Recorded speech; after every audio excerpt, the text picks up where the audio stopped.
Apocalyptic Black Technology System. This video is purely for entertainment and does not infringe on copyrights or laws. The rights to the novel and image belong to the original author. We do not claim ownership. Don't like waiting and want to listen to this fanfic in full now? Subscribe to our Patreon, where you'll find the best fanfics. Chapter 26 I Dawn in number 039, T deserve to have a friend like you.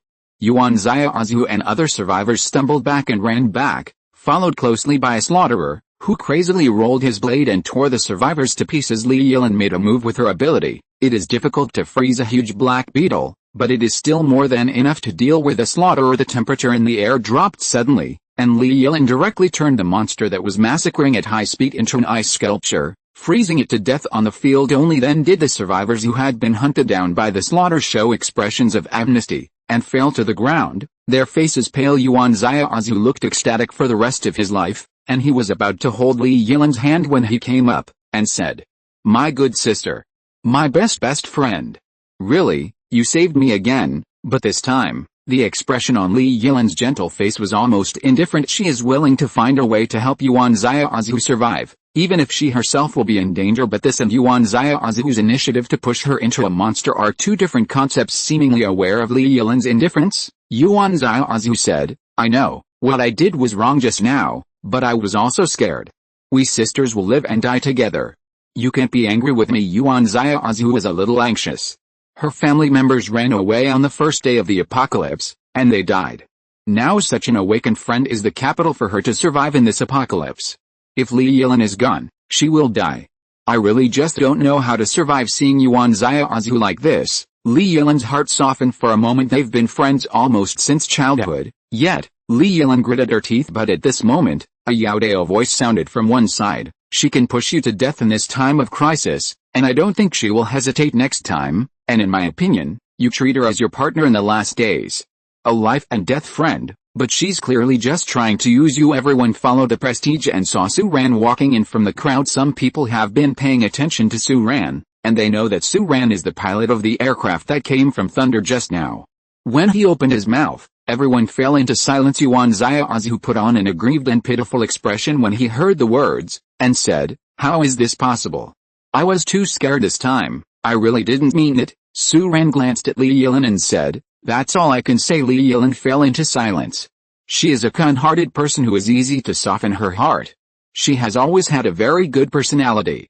She was indeed hesitant just now, but Su Ran's words woke her up. The sisterhood between her and Yuan Xiaozu is over at this moment. All that she has done can be regarded as the utmost benevolence and righteousness, and there is nothing to be sorry for. When Li Yilan looked at Yuan Xiaozu again, there was an obvious sense of distance in her eyes. Su Ran realized it when she saw this, and she figured it out at this time. A survivor asked, "Are you a soldier? Can you take us out of here?" Su Ran shook her head and said, "I'm not a military, and I can't take you away, but I can show you a way. The two temporary survivor gathering points closest to your place are number 3 hospital and Bingchang number 13. In the middle, there are military troops over there, regularly taking the survivors out of the ice city in batches. You can go there by yourself, find there, and you will be safe." Hearing that Su Ran is not a soldier, and even more unwilling to help them find the army, many people showed disappointment, but some people nodded gratefully to Su Ran. "Thank you, brother, for your help." Su Ran also nodded, and said, "Before the end of the world, or now, if you want to survive, the biggest reliance will always be yourself. I wish you good luck." With that said, Su Ran turned her head directly. He has just recovered 4 Black Beetle carcasses. At this time, he directly boarded the Nightingale aircraft and left the field with a roar. But the survivors here are all talking about which survivor base to go to. But in the crowd, Li Yilan's gaze gradually returned from the previous chaos to clarity. She didn't even know Su Ran's name, but just a few words from the man who appeared like a meteor woke her up. In the last days, some things will always change, but the only constant truth in this world is that you have to become a strong person yourself. And in such an era, you can continue to keep your heart and be the good person you want to be, but the premise is that you must first have a pair of eyes to see others. Otherwise, your kindness will only turn into kill your own blade. In this era, people who used to be hungry can easily become a pure bad person, but you must know that in this world, the vast majority of people are really just ordinary people. And the world has changed tremendously. For them, no matter, it is not so easy to become a good person or a so-called evil person. What's more, there is no absolute good or bad in this world, and there is no difference between good people and bad people. The so-called good and bad are always relatively. Yelin said, Zaya Ozhu, as a friend, I have done my best. You pushed me out just now. I don't care about it, but let's stop here. I don't deserve to have a friend like you. After saying these words, Li Yilin felt relaxed and refreshed, but Yuan Zaya Ozhu's face was pale, and he was completely stunned in place, and he couldn't say a word for a long time. Although what Li Yilin said was that she was not worthy of having Yuan Zaya Ozhu as a friend, everyone knew that it was Li Yilin who voluntarily gave up Yuan Zaya Ozhu, a vicious parasite. At this time, Su Ran was on his way back. The stalemate with the swarm provides an opportunity for the military to recruit survivors. Now several military temporary survivor bases in the city are basically gathering survivors in large numbers and transporting them out from various node locations in batches. But during this time, the insect swarm was shrinking on a large scale. From here, one could see the dense migratory locusts flying around the insect nest like a dark cloud above the nest of the insect swarm. What's weird is that these migratory locusts only fly around the insect nest like a star ring, but instead clear the sky above the insect nest, allowing the sunlight from the sky to fall in, making the terrifying and huge insect nest even more beautiful. Very sacred breath. And at this moment, the insect nest is like a heart, opening and closing regularly, as if it is the pulse of the heart, and half of the ice city can hear the heartbeat from it. Bang. Su Ran knew that the brood was training trolls. The invasion steps of these cosmic Zergs are very simple. When they arrive, they first attack the world with general-purpose warbugs, and bring back human corpses on a large scale as nutrients.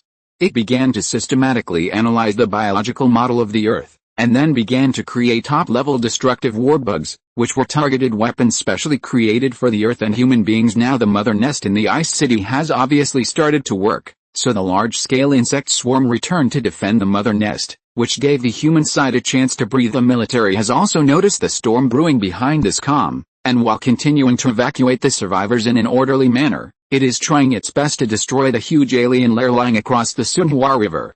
Chapter 27. Boss, Icon and number 039, T. Hit this car.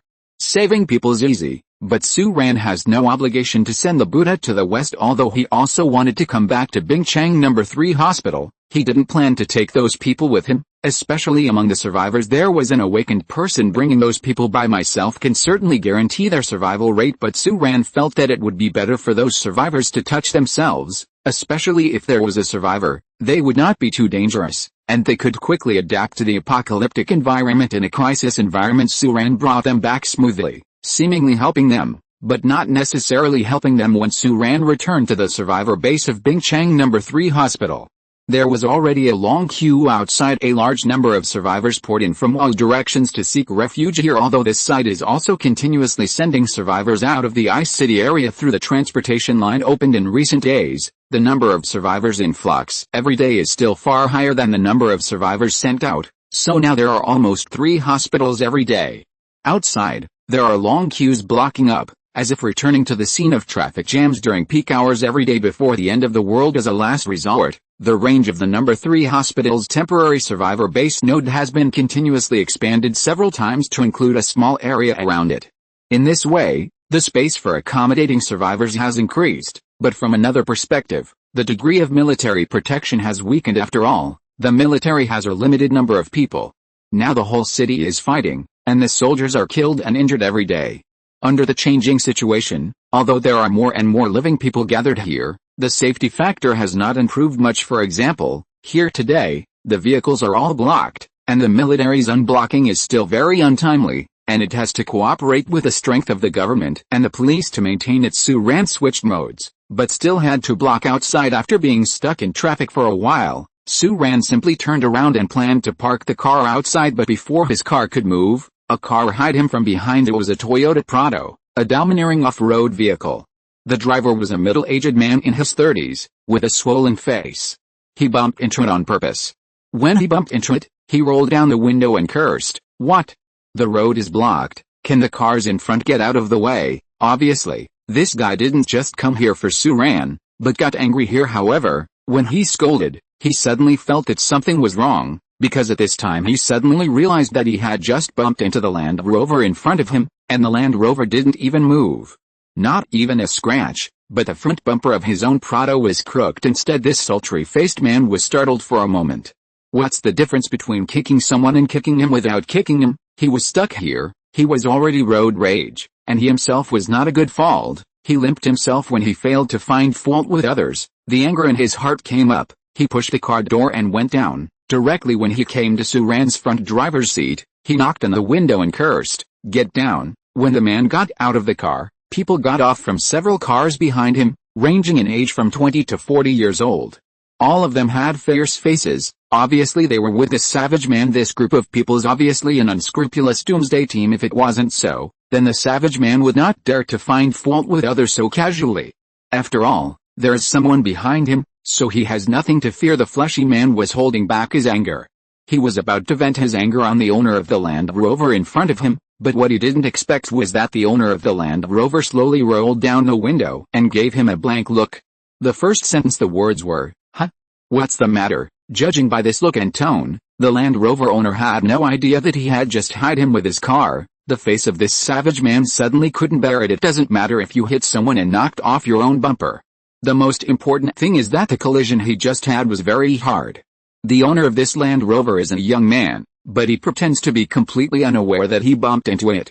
Laughing at myself, but Suran really didn't notice it at that time. He was thinking about where he could get out of this convoy of traffic jams, and he didn't even notice that a car that was very close behind hit him all of a sudden. Of course, the most important thing is that there is almost no feeling in that collision. His Land Rover looks like a Land Rover, but in fact, it is also an aircraft with a weight of more than 10 tons. You are a small off-road vehicle with crispy skin. If you rush over at full speed, you may be able to hit Suran, but such a light touch, that really didn't feel like it. Moreover, the material of his car is composite material. Although it is not a black technology, it is also a top-level military fighter armor material. It is still difficult to hide a hole in Suran's Nightingale aircraft with a light touch. Therefore, Suran was really at a loss when he saw this savage man coming up to find fault. The muscles on the fleshy man's face twitched. He pointed to the ground and said, "Get down." The man's tone was not very good. Suran was also a little displeased, frowned, and said, "What are you doing?" At this time, the companion of the savage man also came up from behind, and a huge group of people surrounded Suran's car. Suran is not a fool either. Although he didn't understand what happened, he looked at this posture and realized that these people came to find fault. And at this time, a middle-aged man in his 40s, who seemed to be the leader of the group, walked out of the group of people. He came up to take a look, and first asked what was going on with this smug man. The fleshy man's eyes moved, and he didn't tell the truth. He just said, "This bastard is looking for trouble with me." Suran was planning to get out of the car because of this kind of situation. If this savage man talks nonsense, this group of people will probably join forces. Although Suran doesn't know what happened, but he is a reborn person, and he is not an easygoing lamp. "If you dare to find fault with me, just wait and lie on the ground." But what he didn't expect was that the boss of the gang, the middle-aged man, first glanced at Suran, and then his eyes fell on the fleshy man. His tone became 8 degrees colder, but he was not directed at Suran, but at Suran.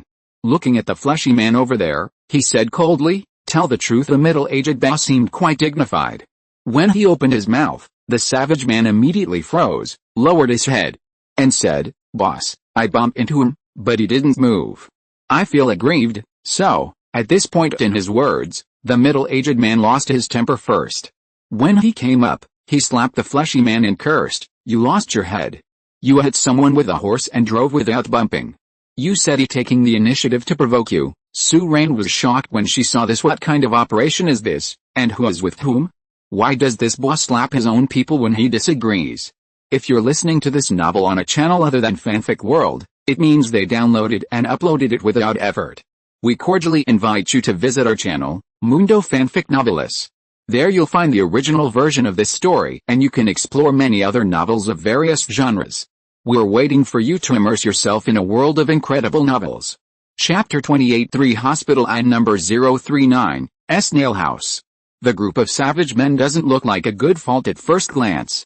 From the fact that they are finding fault, it can be seen that this group of people obviously belong to the kind of people who bully and dominate the market. In the last days, the savage man seemed to have never expected that his boss would not speak out, but instead slapped himself. But the middle-aged man seemed to be very convinced, and was slapped. Although the fleshy man was puzzled, he became even more sluggish.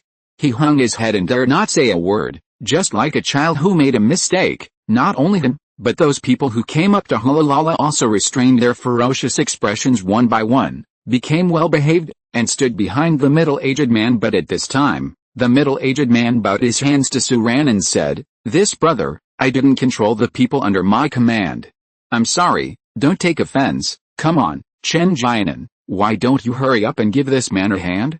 "Apologize, sir." The fleshy man named Chen Jianan quickly put on an apologetic smile, and nodded at Suran. "I'm sorry, brother, I'm the one who found fault. I'm sorry." Listening to the previous conversation between the two, Suran glanced at the rearview mirror and probably understood what was going on. He is not a stingy person, and it is impossible to entangle with this group of people here, and this boss is so polite. Suran will not say anything, so he smiled. "Okay, I know, this should have been. It's not a big deal. Besides, you hit me, and I knocked off your bumper, so I really should accompany you," the middle-aged man said. "What are you talking about?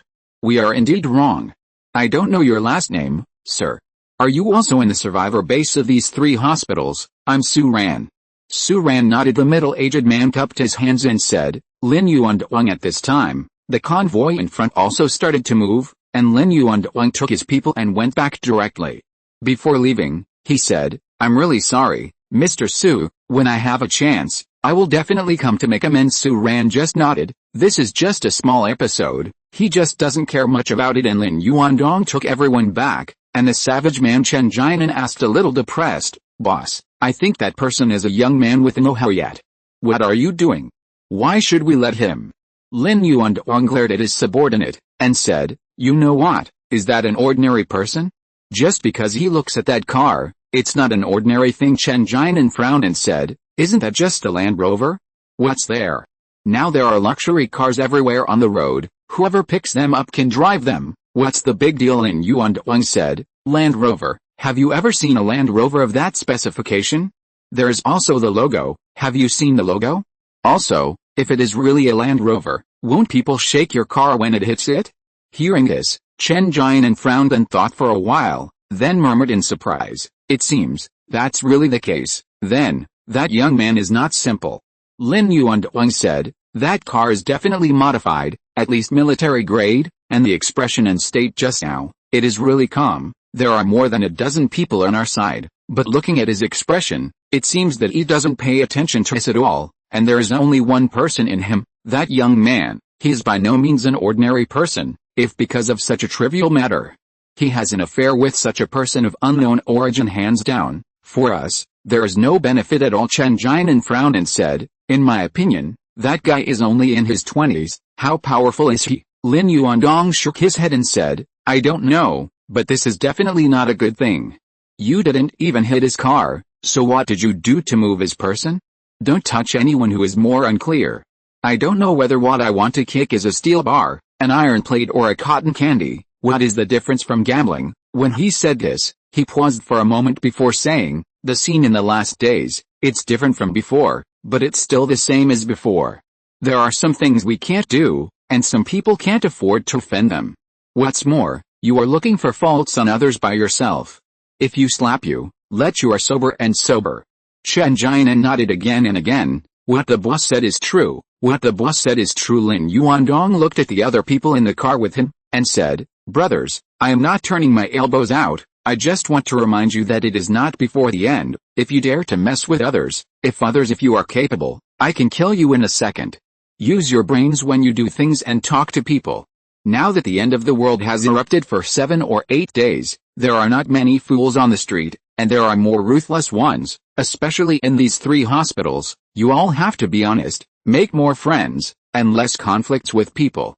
In the last days, you also have to rely on connections, but if anyone takes the initiative to provoke us and dare to touch us, tell me, and I will let you go. You understand him? Do you understand?" Chen Jianan and the others in the car all nodded their heads, and Lin Yuandong just nodded, ready to turn around and convey this content to other people. But at this moment, Chen Jianan suddenly said, "Look, that person just turned around." Everyone raised their heads and saw that Suran was driving that cool big black off-road vehicle, turning around slowly, heading in the opposite direction of the 3rd hospital. Chen Jianan asked in surprise, "What's going on? Did he stop going to the survivors' base?" Lin Yuandong shook his head. Looking at Su-ran's car turning around, he was a little surprised. In fact, Su-ran just parked the car in a place where there was no one outside.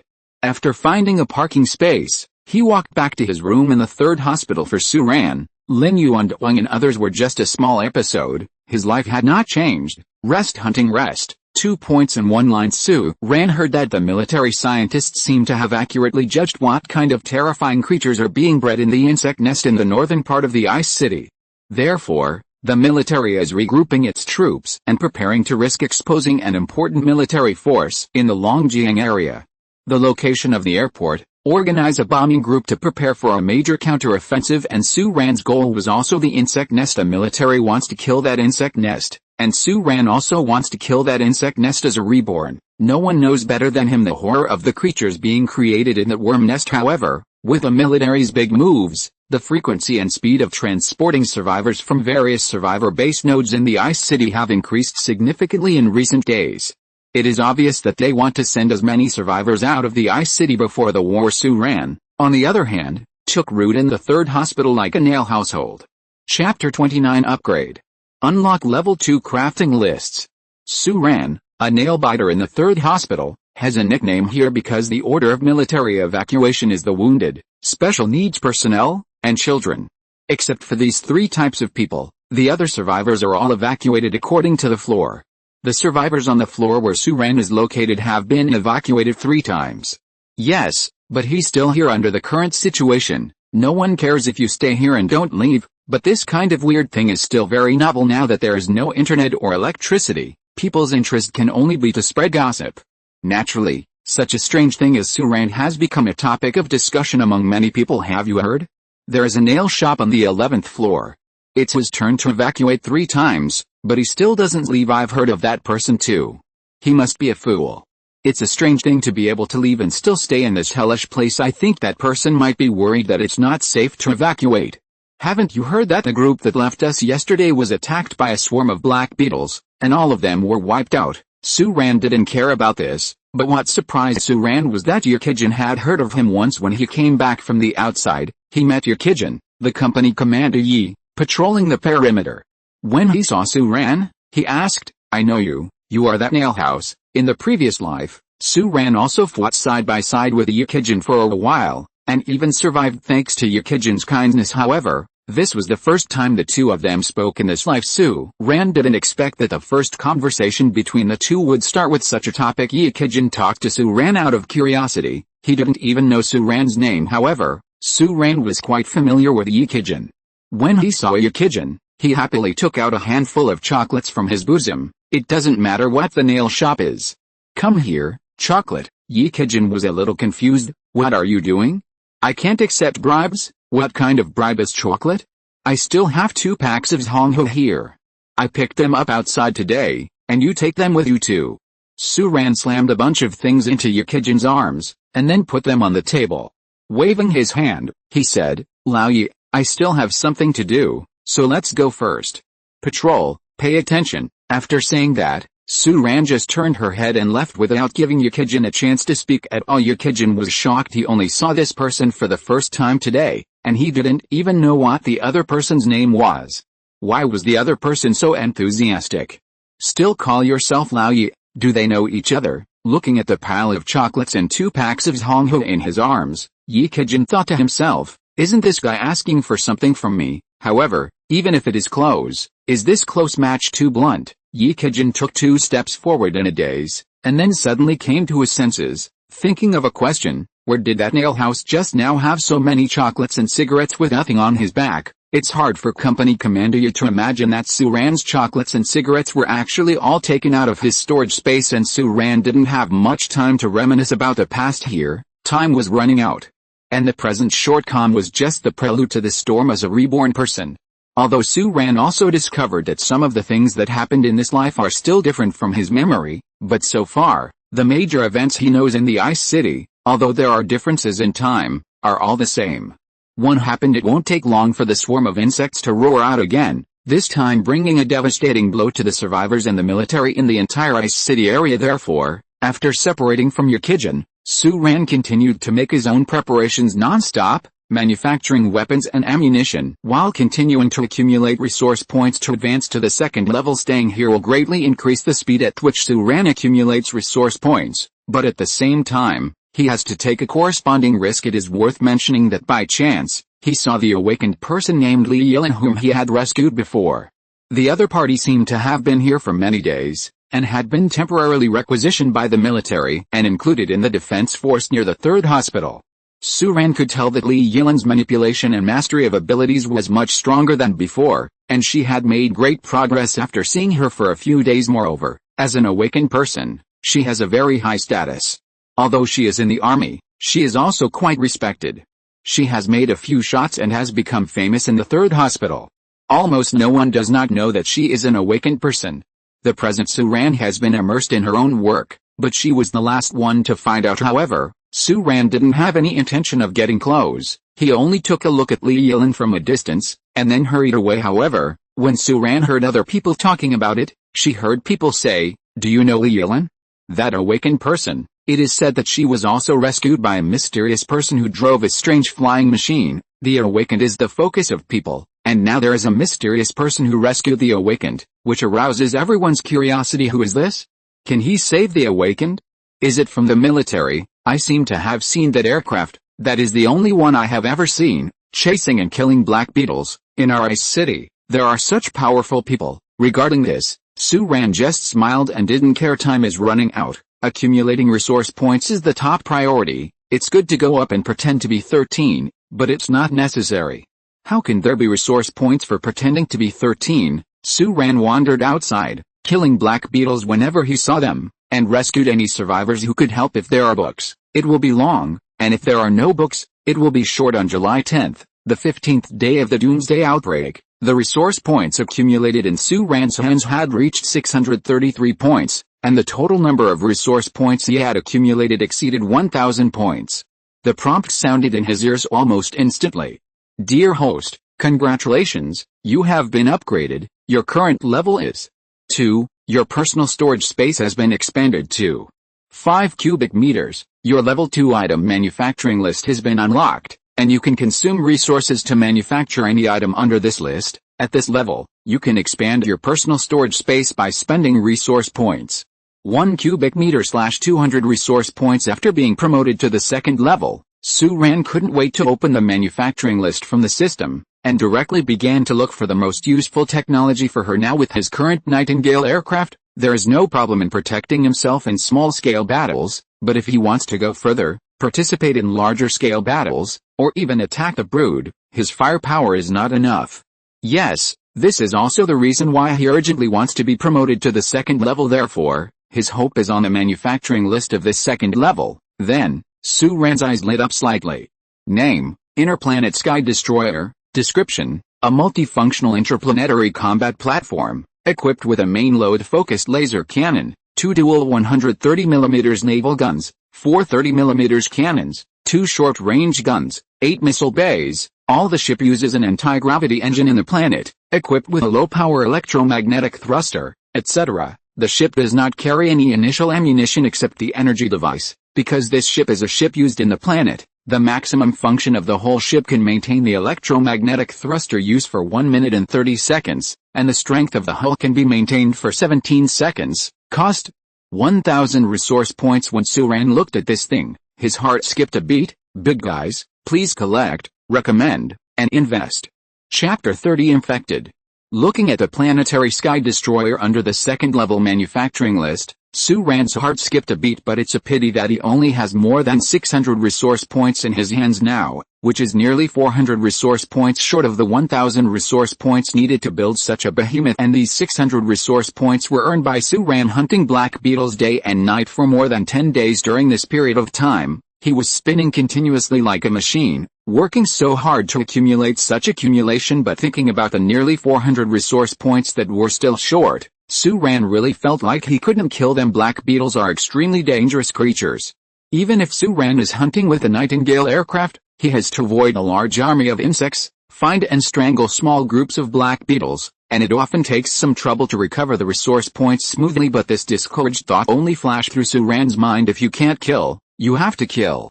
Without resource points and weapons, it is a dead end in this case. There is no choice. Su-Ran felt a little regretful about the large amount of resource points spent on building ammunition before, and it took nearly 100 resource points before and after. However, Su-Ran was just thinking about this idea. Even though he thought so, he knew very well that the manufacture and hoarding of ammunition was extremely important. Without those ammunition, he would not have these resource points now. This is the same as making money. If you want to earn more money, you have to spend money first, and in the last days, if he is reluctant to spend resource points and saves money from the beginning of the last days, he may die at that time, and he will not survive today at all.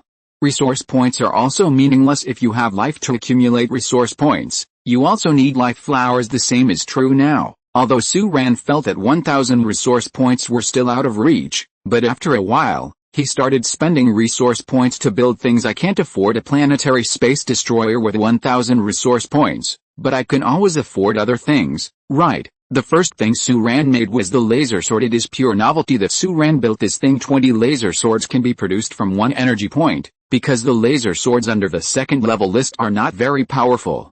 Although the temperature is high, it is more difficult to cut people.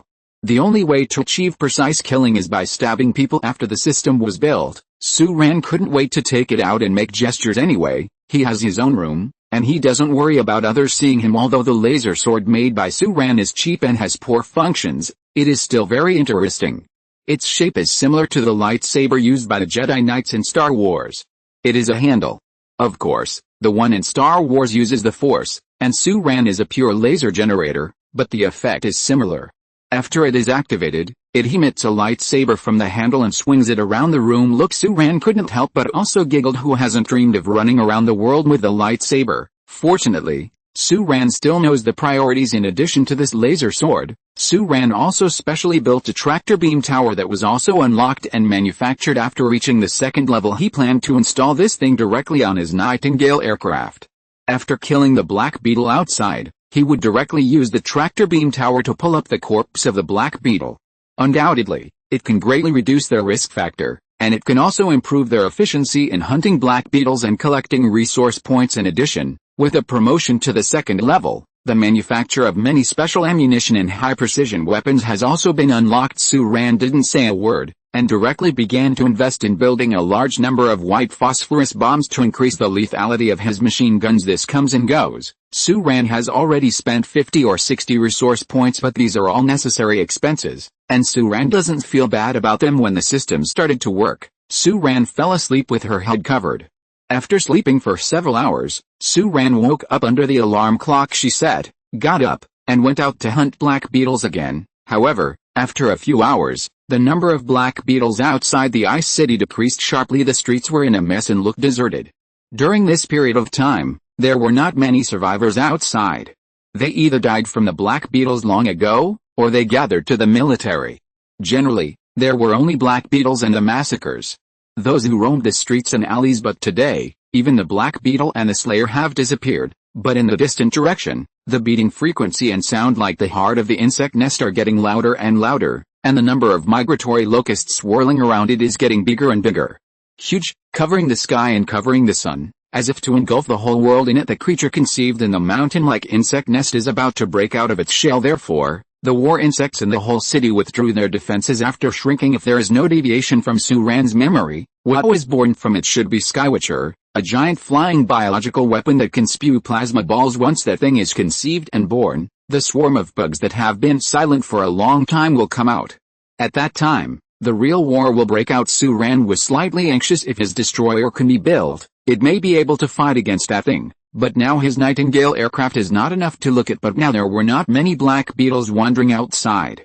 Su-Ran only hunted and killed 5 Black Beetles after walking for more than 2 hours. But it is worth mentioning that he met an infected person. The awakened are the lucky ones under the invasion of alien viruses, but the infected are the real victims also infected by the virus. As the lucky ones, the awakened person will not lose himself, but will be blessed by misfortune and gain various powerful abilities, while the independent personality of the infected person will completely die, although the physical strength will still be greatly improved, but in fact, they are just walking corpses manipulated by the insect nest.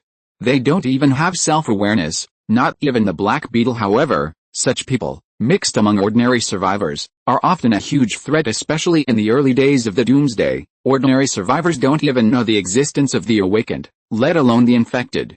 An infected person hides among a group of survivors, and if he finds an opportunity to explode, he can kill and injure countless people. What Su Ran saw today was such a situation. When he came to the arena, the infected person had already killed 5 or 6 people. No one thought that such a person who looked so lively would suddenly start killing people at this time. The infected person was chasing the last woman, with a cold face, holding a bloody boning knife, ruthlessly chasing and killing the last woman who stumbled and fled. Chapter 31 I Am Your Uncle. At this moment, Su Ran came from the side. In his previous life, he had dealt with infected people a lot, so he knew how powerful this thing was, although they looked no different from living people in appearance. But at this time, what drives them is already an alien virus. Their strength is so powerful that a punch can pierce through the iron sheet. Therefore, Su Ran held the newly built laser sword in one hand, and instantly activated the dark energy armor on his body. He also intended to test these 2 pieces of equipment. His figure was like electricity, and he directly killed it. The infected person killed all the way, killing 5 or 6 survivors in a row. He was covered in blood and was invincible, but his eyes didn't have any focus, like a hollow walking corpse. When he saw Su Ran rushing up, he raised his hand directly. One knife. The speed of the infected person's knife was unbelievably fast, like a special soldier who had experienced many battles, fast and ruthless. But at this moment, the dark energy armor on Su Ran's body has been fully activated, and his physical fitness, strength, and mobility have all been greatly improved. In fact, at the moment of rushing out, Su Ran didn't expect that she could run so fast. It was like lightning. Therefore, with this knife, he turned slightly sideways and let it go. Taking advantage of this gap, he directly raised his foot and kicked directly on the infected person's right leg. With a piercing crisp sound, the infected person's right leg was directly broken by Su Ran's kick. It felt like kicking a rotten wooden board. Su Ran did not use much force to achieve such an effect. The infected person's whole body collapsed, but he still wanted to attack Su Ran. To attack, raise the boning knife in your hand, and at this moment, the laser sword in Su Ran's hand pressed down, piercing through the infected person's knife-holding hand, nailing that hand to the ground. His laser sword is not very powerful, but the fixed point piercing is still powerful. This is Su Ran's first shot with a dark energy armor. The performance of this thing is far beyond Su Ran's imagination. With this feeling, he feels that although he is not an awakened person, his current strength is similar to that of an awakened person. 100 resource points, really not in vain. At that moment, Su Ran drew out the laser sword, and was about to use this thing to directly open a hole in the infected person's head. But at this moment, the woman who was hunted down just now ran up from behind and shouted, "Don't kill him. Please don't kill him." Su Ran turned her head. It was a woman in her 30s, with tattered clothes and disheveled hair. She was still being hunted down by the infected person just now, but now she ran up and wailed, "He is my husband, I beg you not to kill him.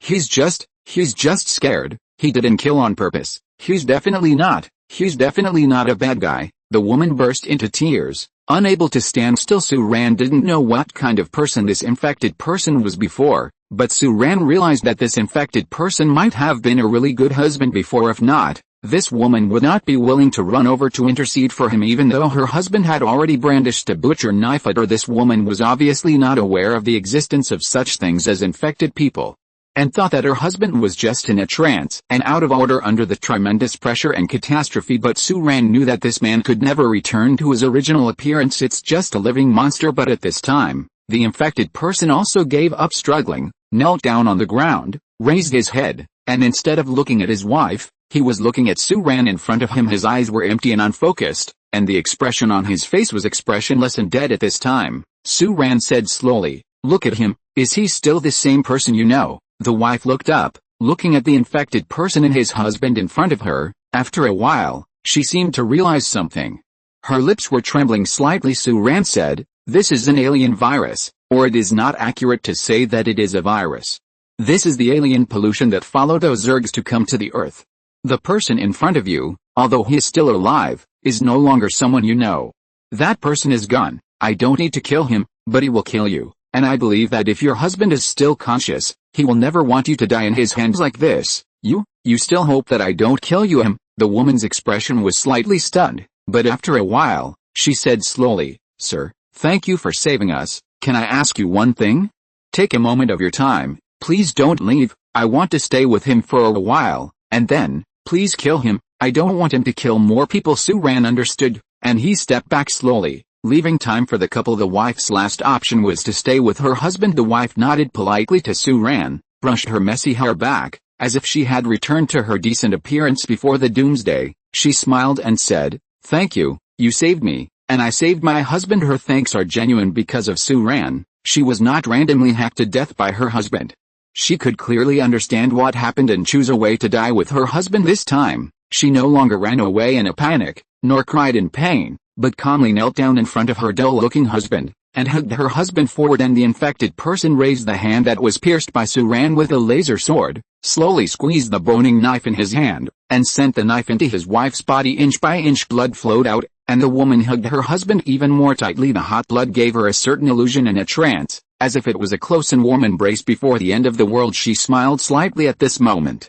Suran walked forward slowly and came to the front of these two people. The infected person seemed to have noticed something, raised his head and looked at Suran. His eyes were still empty and dull, but after a while, he actually spit out a sentence slowly. The pronunciation of that sentence was odd, but it was still clear. "It's not that humans have technology." "What the hell are you?" Suran's heart trembled slightly.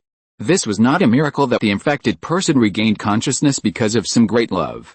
Suran realized that this was a high-level existence in the worm nest that controlled the swarm. "Talk to him. The insect nest in the city has noticed him." Suran sneered and said, "I'm your uncle." Then he drew a pistol from his waist and shot the infected man to the head, killing the infected person. The man and his wife wanted to embrace him, but the woman still had a smile on her face. Calm and indifferent, Suran thought, this might be the most peaceful death in this era. Chapter 32 Analysis of Emperor Lin Far East. Suran went back to the third hospital, and went back to his room on the 11th floor with a heavy heart, but unexpectedly found that someone was already waiting for him. Here it was a handsome middle-aged man, and it was Lin Yuan, who almost had a conflict with Suran before. This guy is also a character in the end of the world. In less than 2 weeks, he has already pulled up his own team, and he is the only one who follows the lead. The ability and wrist of this man from the Far East. But today Lin Yuan didn't bring so many people. He only brought the same Chen Jianan from last time. There are so many survivors in these 3 hospitals, it is difficult to find out one person, but it is not difficult. Suran is still a little famous. In fact, Lin Yuan had already arrived. Seeing Suran in a room by himself, Chen Jianan was a little speechless and said, "Boss, last time you said that this person named Suran is not easy. I still didn't believe it, but this time I did. We number 20. I just took up 3 rooms in these 3 hospitals. Suran has a single room for herself." This, Lin Yuan glanced at his subordinate, and said, "So, the truth is the same whether it is before the end of the world or after the end of the world. A powerful person will never write the words 'I am very powerful' on his face. Yes, but if you bump into it without thinking, you will be finished. I heard that this Suran seems to have a military background. The news cannot be spread, but the people on the 11th floor basically have heard more or less that he seems to have a very good relationship with a squad leader, and this is a mysterious person. I heard that according to the procedure, he should have boarded the transport vehicle to withdraw from the I-City long ago. But he himself has never wanted to leave. He stayed here voluntarily, and he stayed here, not hiding in the room, but going out every day, wandering around in the dangerous I-City outside." Hearing this, Chen Jianan was startled, and said, "So, when we met him that day, didn't he come to the 3rd hospital for the first time like us? He was already here?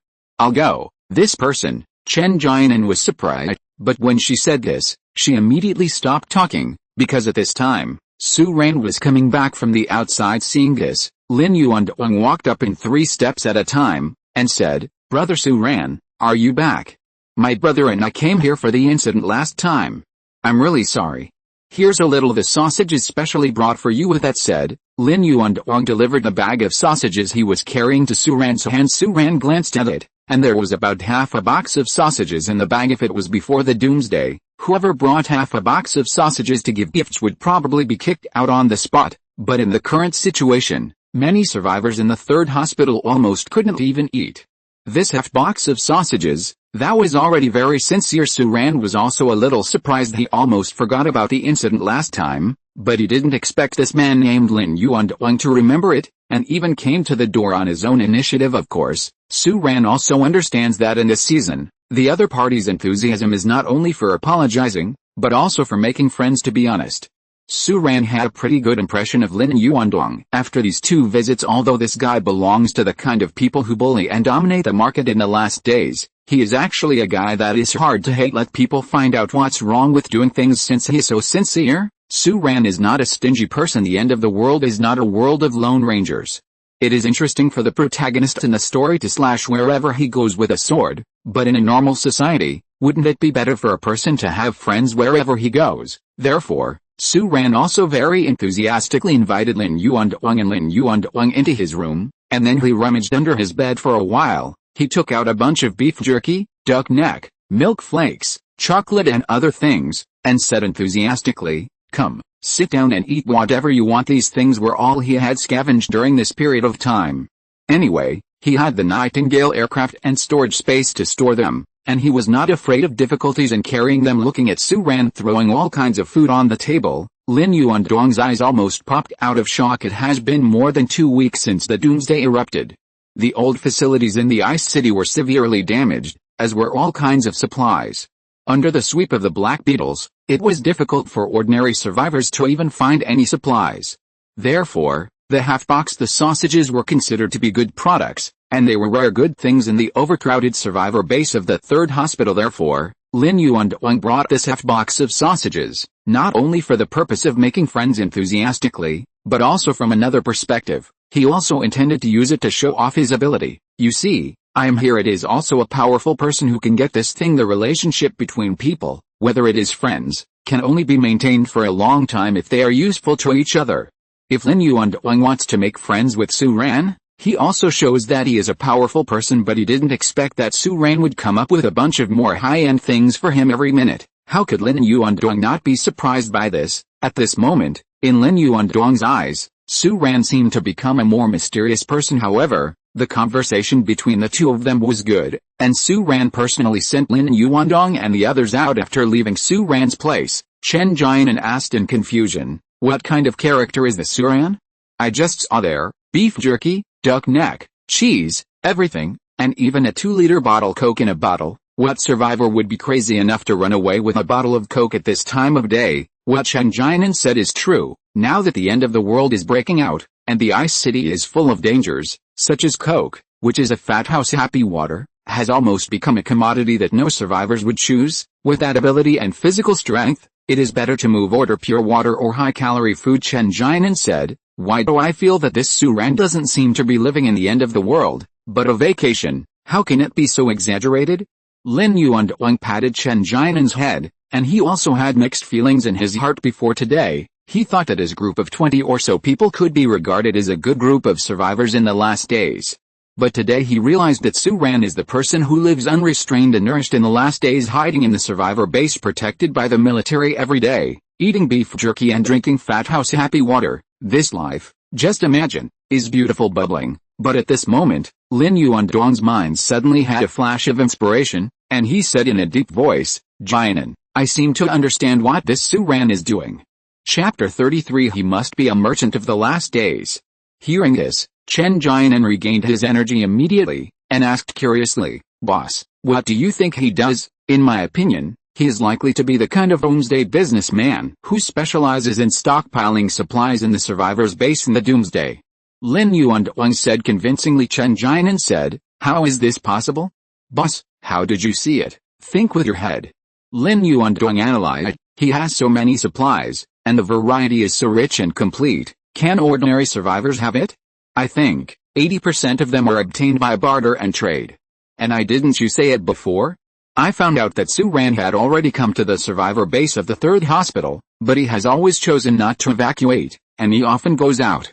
This is inconceivable to us, because it is completely out of line with ordinary survivors' action logic. But if you think about it from another angle, if Su Ran is a material merchant in the last days, when he goes out, he is probably taking risks to find various resources, and then bring them back in exchange for other resources, and so on, to make profits from them. And he is the 3rd hospital here, has a military background, and no one will move him easily.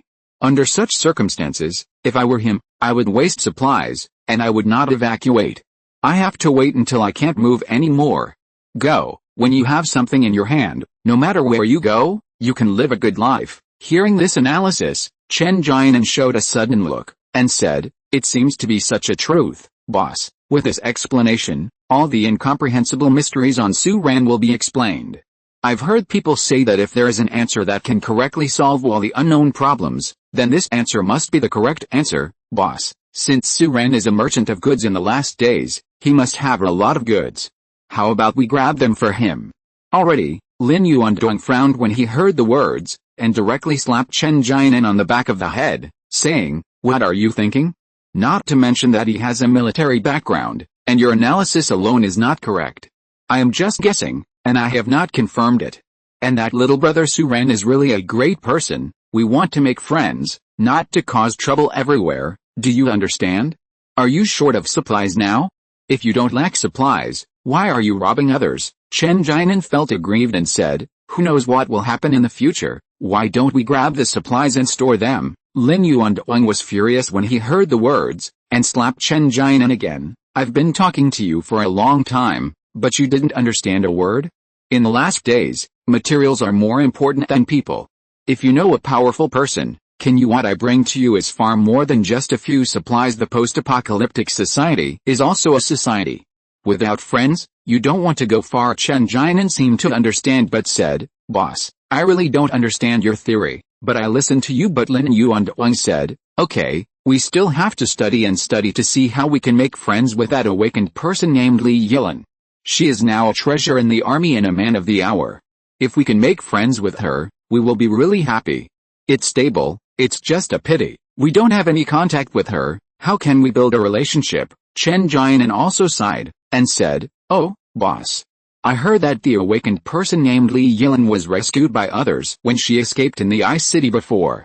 It is said that the person who rescued her, there is even a black technology fighter jet, which is extremely powerful, and Li Yilan is very grateful to him. You said if we can make friends with that person, can we walk sideways in the apocalypse?" Lin Yuandong also showed a look of longing when he heard the words. He came back to his senses for a moment, and directly poured cold water on him. Such a powerful person is more fierce than an awakened person, and even if you are lucky, you may not be able to run into him, even you don't have that awakened person. If you want to curry favor, you want to curry favor even more. Are you dreaming? You should be more careful. Su Ran didn't know that in Lin Yuandong's heart, he had become a merchant of end-of-the-world materials. After Lin Yuandong left, he fell asleep and was ready to set off immediately after he had enough rest. The longer the time dragged on and the calmer the outside, the more anxious Su Ran became. This meant that a bigger storm would come at any time, and he had to accumulate as many resource points as possible before that. In his last life, he was a helpless duckweed drifting with the tide in the apocalypse, but in this life, he no longer wants to live like that. In this life, the timing of various events has deviated from Su Ran's memory, and he has no choice but to prepare for what will happen when. However, not long after Su Ran lay down, she heard voices coming from outside. Government staff ran from floor to floor, using loudspeakers to announce the message, "Everyone, all survivors of the third hospital, prepare to evacuate. Prepare to evacuate." Today is the dusk of July 11th. It has been more than 2 weeks since the doomsday broke out, but the communication and network around the world have not been restored. For ultra-long-distance communication, the frequency bands used by civilians are almost completely scrapped, and the military can only maintain short-distance communication. Therefore, it is normal for notifications to be made by shouting immediately afterwards. Everyone in the building started to move. The military is going to abandon the survivor base of the third hospital, and all personnel have evacuated in and out of the entire third hospital. Within a short while, there were moving heads everywhere, crowding and rushing down from each other. Su Ran looked at this scene, and even remembered the crowded and chaotic scene when he entered the examination room for the 4th and 6th grades in college a long time ago. And all kinds of rumors are rampant. Some people say that the insect swarm is approaching, some say that the military is going to start a big move in advance, and some say that the Ice City is about to fall completely and must retreat. All in all, before the military announces any definite news, rumors are already flying everywhere. Everyone seems to be the leader of the military, knowing everything, and in this way, everyone is in danger and panic, and the crowded crowd will become more chaotic and disorderly. Many staff members are more panicked than ordinary survivors. At this time, no one can control others, and no one will deal with it order. Therefore, it took Su-Ran more than 20 minutes to go down from the 11th floor to the 1st floor. The military outside even dispatched a small army to transport away a group of important scientific researchers in an emergency, and government officials. Many survivors were extremely indignant about this, and kept cursing, "Why can they go first? Are we ordinary people, not human beings?" As a result, the already chaotic situation became even more chaotic, and the staff of the government agencies and the military had to turn their heads to maintain order. There is also a priority for the military to retreat. Important scientific research personnel are all elites. When the safety of everyone cannot be guaranteed, it is an inevitable choice to withdraw the elites and government officials first. These two types of people can not only guarantee the future of mankind, but also ensure that the existing system will not collapse. And this chaos was quickly interrupted by bursts of huge roars that tore through the sky. Countless people raised their heads and saw countless shocking meteors passing by in the sky. The dense missiles dragged a long tail flame, densely covering the skyline, tearing the sky like a meteor, and aimed directly at the brood in the northern part of the ice city. And behind this missile group, there are 3 formations of fighter jets, guarding a huge ghost-like heavy bomber, which is tearing through the sky fiercely, closely following the missiles flying from a distant military base. The sword pointing directly at Ice City Zerg brood. The military's counterattack is about to begin. Chapter 34: The Great Retreat. At the end of the sky, there was an earth-shattering explosion, and the flashes of the explosion exploded in full bloom above the sky like fireworks. The dense swarm of migratory locusts formed an insurmountable line of flesh and blood in front of the insect nest. From Su-Ran's position, there seemed to be a huge black wall between the sky and the ground. Every second, hundreds of Zergs fell from mid-air, but more locusts rose into the sky. Endless migratory locusts rose slowly from the dim, blood-colored setting sun, and collided with fighter jet clusters in mid-air. The formation of military fighter jets galloped through the sky, and the swarm of locusts like sharp arrows. The military's fighter jet formation, like a flying bird, is crashing headlong into the huge black waves. At this moment in the Ice City, countless people are looking up at the sky in countless corners, taking a panoramic view of this scene. Every survivor base is filled with deathly silence. However, after the huge roar of the fighter jet swarm, another voice sounded in the city. That was the neighing sound of the insect swarm. Tens of thousands gathered in one place, penetrating the sky and the earth, and then, the earth rumbled and trembled. At this moment, Su-Ran, who followed the chaotic crowd outside, clearly felt the shock. The brief silence was instantly replaced by chaos, and Su-Ran saw the ground burst apart inch by inch. That is, the digger is coming from under the ground at high speed under the glow of the setting sun. Su-Ran saw on an armored vehicle in the distance, Zio-Zeru, the person in charge of the survivor base of the 3rd Hospital and the commander of the 2nd Post-Apocalyptic Mixed Battalion of the 793rd Brigade of the military, stood on the roof of the armored vehicle, watching the ground crack inch by inch. "Come on," let out a heart-piercing roar. "Withdraw." Immediately afterwards, the loud noise drowned out everything. The hospital building in the center of the 3rd Hospital vibrated violently, and then, with an earth-shattering noise, a huge armored flesh worm burst out of the ground. Its overall appearance resembled the legendary Dune death worm, with a huge mouthparts. On the edge of the mouthparts, there are 4 crazily twisting tentacles. Inside the mouthparts, there are densely packed sharp teeth, densely arranged in a circle. Just one glance is enough to scare a patient with trypophobia to death. And around its mouthparts, there are a large number of scales densely covered, as heavy as armor. Under that is the wriggling red and white disgusting flesh and blood. This is one of the Zerg's digging units. It feeds on sand and has an unprecedentedly large body. At this moment, it burrowed out from the bottom of the 3rd Hospital.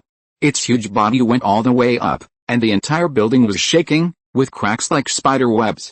It exploded on the wall. Sand, gravel, and dirt rolled down, and the ground even began to collapse, and in the huge hollows in the ground, a large number of black beetles and slaughterers surged up like a tide. Humans are staring at the worm's nest, and likewise, the worm's nest is also staring at the human survivor base, making full preparations for the devastating destruction of all the survivor nodes set up by the military in the Ice City. And at this moment, from the far end of the street, the hissing of the swarm of insects was getting closer and closer, and amidst the rumbling sound of the ground shaking, a huge black tide surged from the end of the street. That's the real Kuroshio, one on top of the other, covering the sky and covering the ground. These land creatures also piled up to a height of more than 10 meters, crushing everything on the street, smashing down the buildings on both sides, and rushing towards them frantically. The military's two-wheeled rocket launchers opened fire crazily at this moment. Billowing dust waves soared into the sky, and the sharp roar of the rockets tearing the air resounded through the long street, becoming the strongest firepower to stop the frontal insect swarm. And in the middle of the third hospital, the digger was tearing apart the entire building. Under its huge writhing body, dense black beetles were frantically strangling among the survivors like wolves into a flock of sheep. The building was about to collapse, and the swarms of insects covered the sky. In this situation, everyone panicked and fled in all directions. There were screams and running figures everywhere. Military units are doing their best to evacuate survivors from here. Survivors and black beetles were all mixed together, unable to use heavy weapons. Yukijin rushed in with his company, forcefully hitting the black beetles from one direction to death. The company commander held a gun in his hand, and while firing violently, he roared, "Withdraw! Everyone retreat!" The veins on his forehead were exposed, and the two slayers in front of him were smashed into slag by the powerful firepower of the military. But amidst the overwhelming stench of blood, there were more dense slayers rushing from behind. However, the swarm of worms attacked back and forth, and the second burrower came out of the ground at this moment. The main building of the third hospital was collapsing inch by inch, and the rolling boulder weighing several tons killed and injured countless people and worms. It is impossible to defend here. The military is adopting a preparatory plan. The troops are broken up into pieces, the survivors are recruited, and they retreat quickly as the defensive garrison of the third hospital. Their task was not to attack the worm nest, but to protect the survivors from retreating. Prior to this, Zerg's military had already received the news, so they were barely prepared. But the ferocity of these insect swarms also exceeded their imagination. According to the original plan, the army's attacking force should launch a decisive battle with the insect nests on the frontal battlefield to contain the army of insect swarms. Survivors in the ice city like them, it is possible to organize a full-scale retreat. However, unexpectedly, at the same time as the military launched an attack, these alien Zerg also launched a frenzied counterattack against the survivors' base nodes throughout the city. But at this moment, the air in the field suddenly dropped several degrees, and everyone instinctively separated to the two sides, only to see a beautiful woman coming out of the dense and chaotic crowd that was the awakened Li Yilin. During this period of time, she became more and more familiar with her abilities. At this time, she made a move, and alone, she forcibly blocked several slayers, which drew cheers from the survivors. At this time, Yukijin was moving in another direction, pulling a survivor up from the ground, and repelling a slayer with a single shot. Immediately afterwards, a sharp hiss sounded in his ears. A black beetle rushed from the side, kicked off a large number of survivors along the way, trampled them to death, and charged straight towards Yukijin. In the chaotic battlefield, Yukijin felt that his heart seemed to be completely chilled. In the case of a single soldier, with the weapons he is currently equipped with, it is impossible to shake a black beetle head on. The comrades in arms around him were all scattered and having fun, let alone fighting together. In this situation, there is no doubt that you will die. Yukijin gritted his teeth and pushed the survivor away. Run! Then he squatted down here and shot at the black beetle crazily. He couldn't run, he had to stop the black beetle. At least attract the attention of the black beetle, otherwise, let it go on like this. I don't know how many innocent survivors will die. His firepower can't stand the black beetle, but he is a soldier. He chooses to stand the black beetle with his life. However, at this moment, Yukijin suddenly heard a strange buzzing sound, and with the sound, the black beetle's body exploded with a bloody hole, and its body was forced to stop abruptly. Then, a figure, holding a weird hand cannon, came step by step from the side, and fired 3 cannonballs at the head of the black beetle, directly killing the terrifying black beetle on the spot. Seeing this scene, Yukijin couldn't help but widen his eyes in surprise. And what surprised him even more was that he knew the person who saved his life. That was actually the third hospital nail household that he also had a relationship with before. After the last meeting, Yukijin even inquired curiously, if I remember correctly, this person seems to be called Suran. This guy is actually a master. If you're listening to this novel on a channel other than Fanfic World, it means they downloaded and uploaded it without effort. We cordially invite you to visit our channel, Mundo Fanfic Novelis. There you'll find the original version of this story, and you can explore many other novels of various genres. We're waiting for you to immerse yourself in a world of incredible novels. Chapter 35 Sky Patrol. The main building of the third hospital is crumbling. Suran thundered and rescued Yukijin. Just about to say something, Yukijin shouted, "Be careful." A massacre came from behind Suran with its tentacle-like sword legs rolling over, and the 8 sword legs dancing wildly made people dazzled. Seeing this scene, Yikijin thumped in his heart, thinking, it's over, so close. With the lethality of the Slayer, as long as Su Ran is brushed a little bit, he will definitely die, and from this angle, Su Ran was between Yikijin and the Slaughterer. He wanted to help, but when he fired from this angle, he could only hit Su Ran. However, Su Ran was extremely calm. He turned around, and under Yikijin's monster-like gaze, he raised his hand, and unexpectedly grabbed the butcher's knife foot with one hand, and immediately exerted force. Under the influence of the dark energy armor, he directly turned the Slaughterer on the ground, raised the dark energy hunting gun in the form of a hand cannon in his hand, and blasted it to death with one shot. Fragments smashed into pieces in an instant. It was only at this time that Yikijin noticed that Su Ran was wearing a sharp and close-fitting armor that he had never seen before as a soldier. He had never seen any of the equipment on this man, and the shock in his heart was beyond words. Who is this nail household in the 3rd hospital? At this moment, Yikijin realized that the reason why Su Ran insisted on staying in the 3rd hospital and being a nail was probably more complicated than he imagined. Not far away, the fat and bloated Yubobin stumbled over, wanting to seek the protection of Company Commander Yi, but when he took a closer look, he found that Su Ran, who was slaughtering the Slayer and the Black Beetle, turned pale with shock. When did this Su Ran become so fierce? A dark energy hunting gun and a fierce battle armor withstood the attacks of the Black Beetle and the Slayer. Is this still the little employee in my company? Immediately afterwards, after a burst of shock and disbelief, Yubo remembered his past holiday with Su Ran. He used to wear small shoes for Su Ran. He did not know how many times he wore them. Suddenly, Yubobin changed his color, weighed his own body, ran into the crowd shouting wow, and didn't dare to go to Yikijin's side. When the matter came to this moment, Su Ran didn't hide anymore. He collected the Black Beetle corpse in front of Yikijin, then raised his head and looked towards the far end of the sky because at this moment, a sharp scream resounded through the entire ice city. The military's fighter jet formation has torn apart the locust swarm covering Amano, flying over the insect nest in the northern city of Ice City like a sharp knife, and at this moment, the top of the sealed insect nest was divided into 4 petals, which were slowly opening, and a large amount of mucus flowed out from it. It was like a huge egg slowly opening and accompanied by screams that resounded through the Ice City one after another. A huge figure slowly rose from the insect nest. It was a huge creature that had never been seen before on the modern Earth. Its huge fleshy wings had a wingspan of up to 300 meters. On its body, there were dense feathers as hard as scales. The whole body was gray and black in color. However, the head looks like a mixture of birds and lizards, with 3 pairs of 6 eyes on it. At this moment, it slowly rose from the worm nest. Its furious wings covering the last rays of the setting sun projected from the far sky. In the field behind it, swarms of migratory locusts spread like thick clouds, and in front of it, human fighter jets charged straight at it, and airborne missiles drew magnificent arcs in midair. This scene is sacred, but also reveals the poignant beauty of the desperate doomsday across the riverbank in Dongcheng district. Su Ran looked up at the monster rising into the sky, and murmured its name, Skywatcher. There was an unspeakable complex emotion in that voice. In the previous life, it was it that became the last straw that crushed the Ice City. At this moment, countless memories flooded his heart, shaking his mind and almost losing his soul.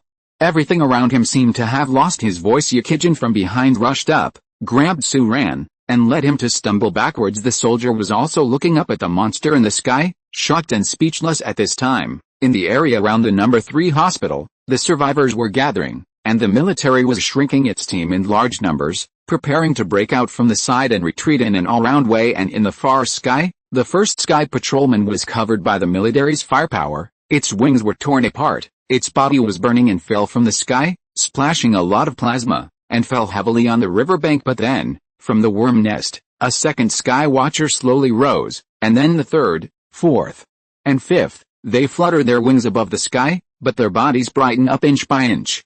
A bright blue flash lit up in the bodies of these sky watchers.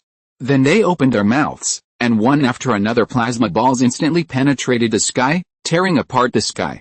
Military fighter formations. The fighter jet that was hit fell from mid-air and landed on the outer layer of the insect nest. The outer layer of the insect nest shone with light, and the fighter jet exploded into the air. That was its shield defense system. In addition to the seemingly modeled main structure of the insect nest, it still has a powerful independent defense system. In order to destroy the brood most quickly and efficiently, the military must start from the inside of the brood at this time, with the launch of a sky patroller. The dense swarm of migratory locusts in the sky that covered the world like dark clouds moved again, densely packed, and surrounded the military fighter formations and bombers again at this very moment. On the land of Ice City, there are also 3 ground troops of the military, which are rushing fiercely towards the insect nest from 3 ports along the river facing the overwhelming swarm of insects. No one retreated. These soldiers will fight the swarm head-on. However, when the whole world is invaded and long-distance communication is completely paralyzed, the counterattack that broke out in the Ice City is destined to not have any reinforcements. These soldiers can only fight alone, but in this battle, they will also make the swarm pay the price, and buy time and opportunities for the survivors in the city. And the glow of the setting sun is falling in the sky. In the sky, a huge sky patroller flaps its wings and roars. Every time it fires a plasma cannonball, its body will suddenly brighten up. Monster migratory locusts are replacing thick clouds, covering the entire sky, and the sound of guns resounds throughout the Ice City. But at this moment, the huge brood still stands at the far end of the world. At this moment, in the Ice City, countless soldiers watch this scene and shed tears in the direction of the 3rd hospital. The main building of the 3rd hospital is collapsing. Amidst the billowing smoke and dust, huge diggers stand on the ground, with ants-like massacres clinging to their bodies, making a sky-shattering roar. On the ground, the tide-like swarms of black beetles are flooding every corner of the street. The military and survivors are divided into dozens of groups, retreating quickly. History doesn't seem to have changed at all. The Ice City will completely fall this day. At the same time, Sue Rand was sitting in her Nightingale aircraft again. He glanced at his watch. Resource points: 732 points. He started the aircraft expressionlessly, switched modes, and raised the fighter plane, but his hand holding the joystick was extremely tight. He was born and lived in Ice City. In his last life, he left his homeland, was hunted down by swarms of insects, and fled in a hurry. And in this life, he wants to turn things around, no matter whether he could do it or not. He didn't want to sit still and wait for death, and he didn't want to run away like a bereaved dog, and he didn't want to be a person who did nothing in the last days. He is a living human being. Why should he be a person who does nothing? He's grown long enough. In the cockpit of the Nightingale aircraft, Sue Rand lit a cigarette for herself, smiled coldly, and read out a second line: "It's time to strike hard." Chapter 36: The Big Brother Among the Big Brothers. Chapter 36: The Big Brother Among the Big Brothers. There is chaos in the Ice City. The military's counter-offensive troops are violently rushing towards the insect nest, but the major survivor nodes are attacked by the insect swarm almost at the same time, and this batch of military is evacuating the survivors on a large scale. In fact, from here, it can be seen that the insect nest is extremely confident in its own defense. In the case of the military's sharp knife troops rushing violently, it can still allocate a large number of troops to strangle the survivors in the whole city. It was conceived a long time ago, and it is waiting for the military to take the initiative to kill them, and then release the sky patrollers in one fell swoop to wipe them out completely. But at this moment, in the Ice City, it is almost difficult for anyone to have time to observe the war on the brood, because now there are battlefields everywhere, and it is not an exaggeration to say that everyone is in danger. Every temporary survivor-based node in the Ice City began to evacuate in an all-round way, and the evacuation routes set up and maintained by the various military forces were also attacked. The entire Ice City was ignited with flames of war bugs everywhere, fleeing convoys everywhere. After several days of calm, greater chaos erupted in the city. The swarm of black beetles rumbled across the street, howling and screaming, accompanied by the panicked screams and howls of humans, one after another. In every corner of the Ice City there are fireworks everywhere, and the chaos in the Ice City at this moment is even more chaotic and huge than the first night of the end.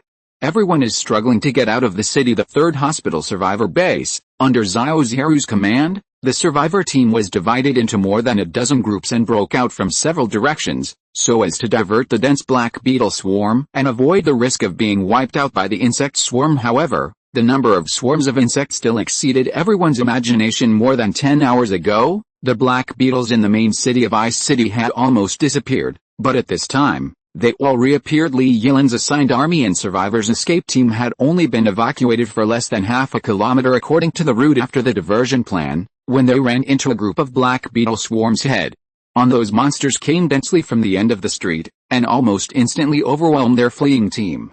The armored vehicle in front of the military was directly torn apart by dozens of black beetles, and the bus full of survivors crashed down. Exclamations, howls, and chaotic gunshots all rang out. Lee Yillin's car was also severely impacted.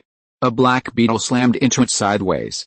The knife's foot instantly tore through the driver's door, and the iron door was pulled out together with the driver. The out-of-control car spun, hit another car. Lee Yilan's head was bleeding. She gritted her teeth, shifted to the driver's seat, reversed all the way to the position of the overturned bus, and used her own ability to block the Black Beetles rushing up from both sides. The hundreds of survivors here are all shrinking in this direction, and the remaining dozen or so sporadic soldiers of the military form a battle formation, firing wildly at the Black Beetle swarm. However, on the streets on both sides, Black Beetles flooded in, surrounded them from all directions, and surrounded them to death. In the middle of the long street, some survivors cried out, "I should have run away by myself long ago. I should have left the city by myself and followed the military. Isn't this waiting to die? I don't want to die. Help us.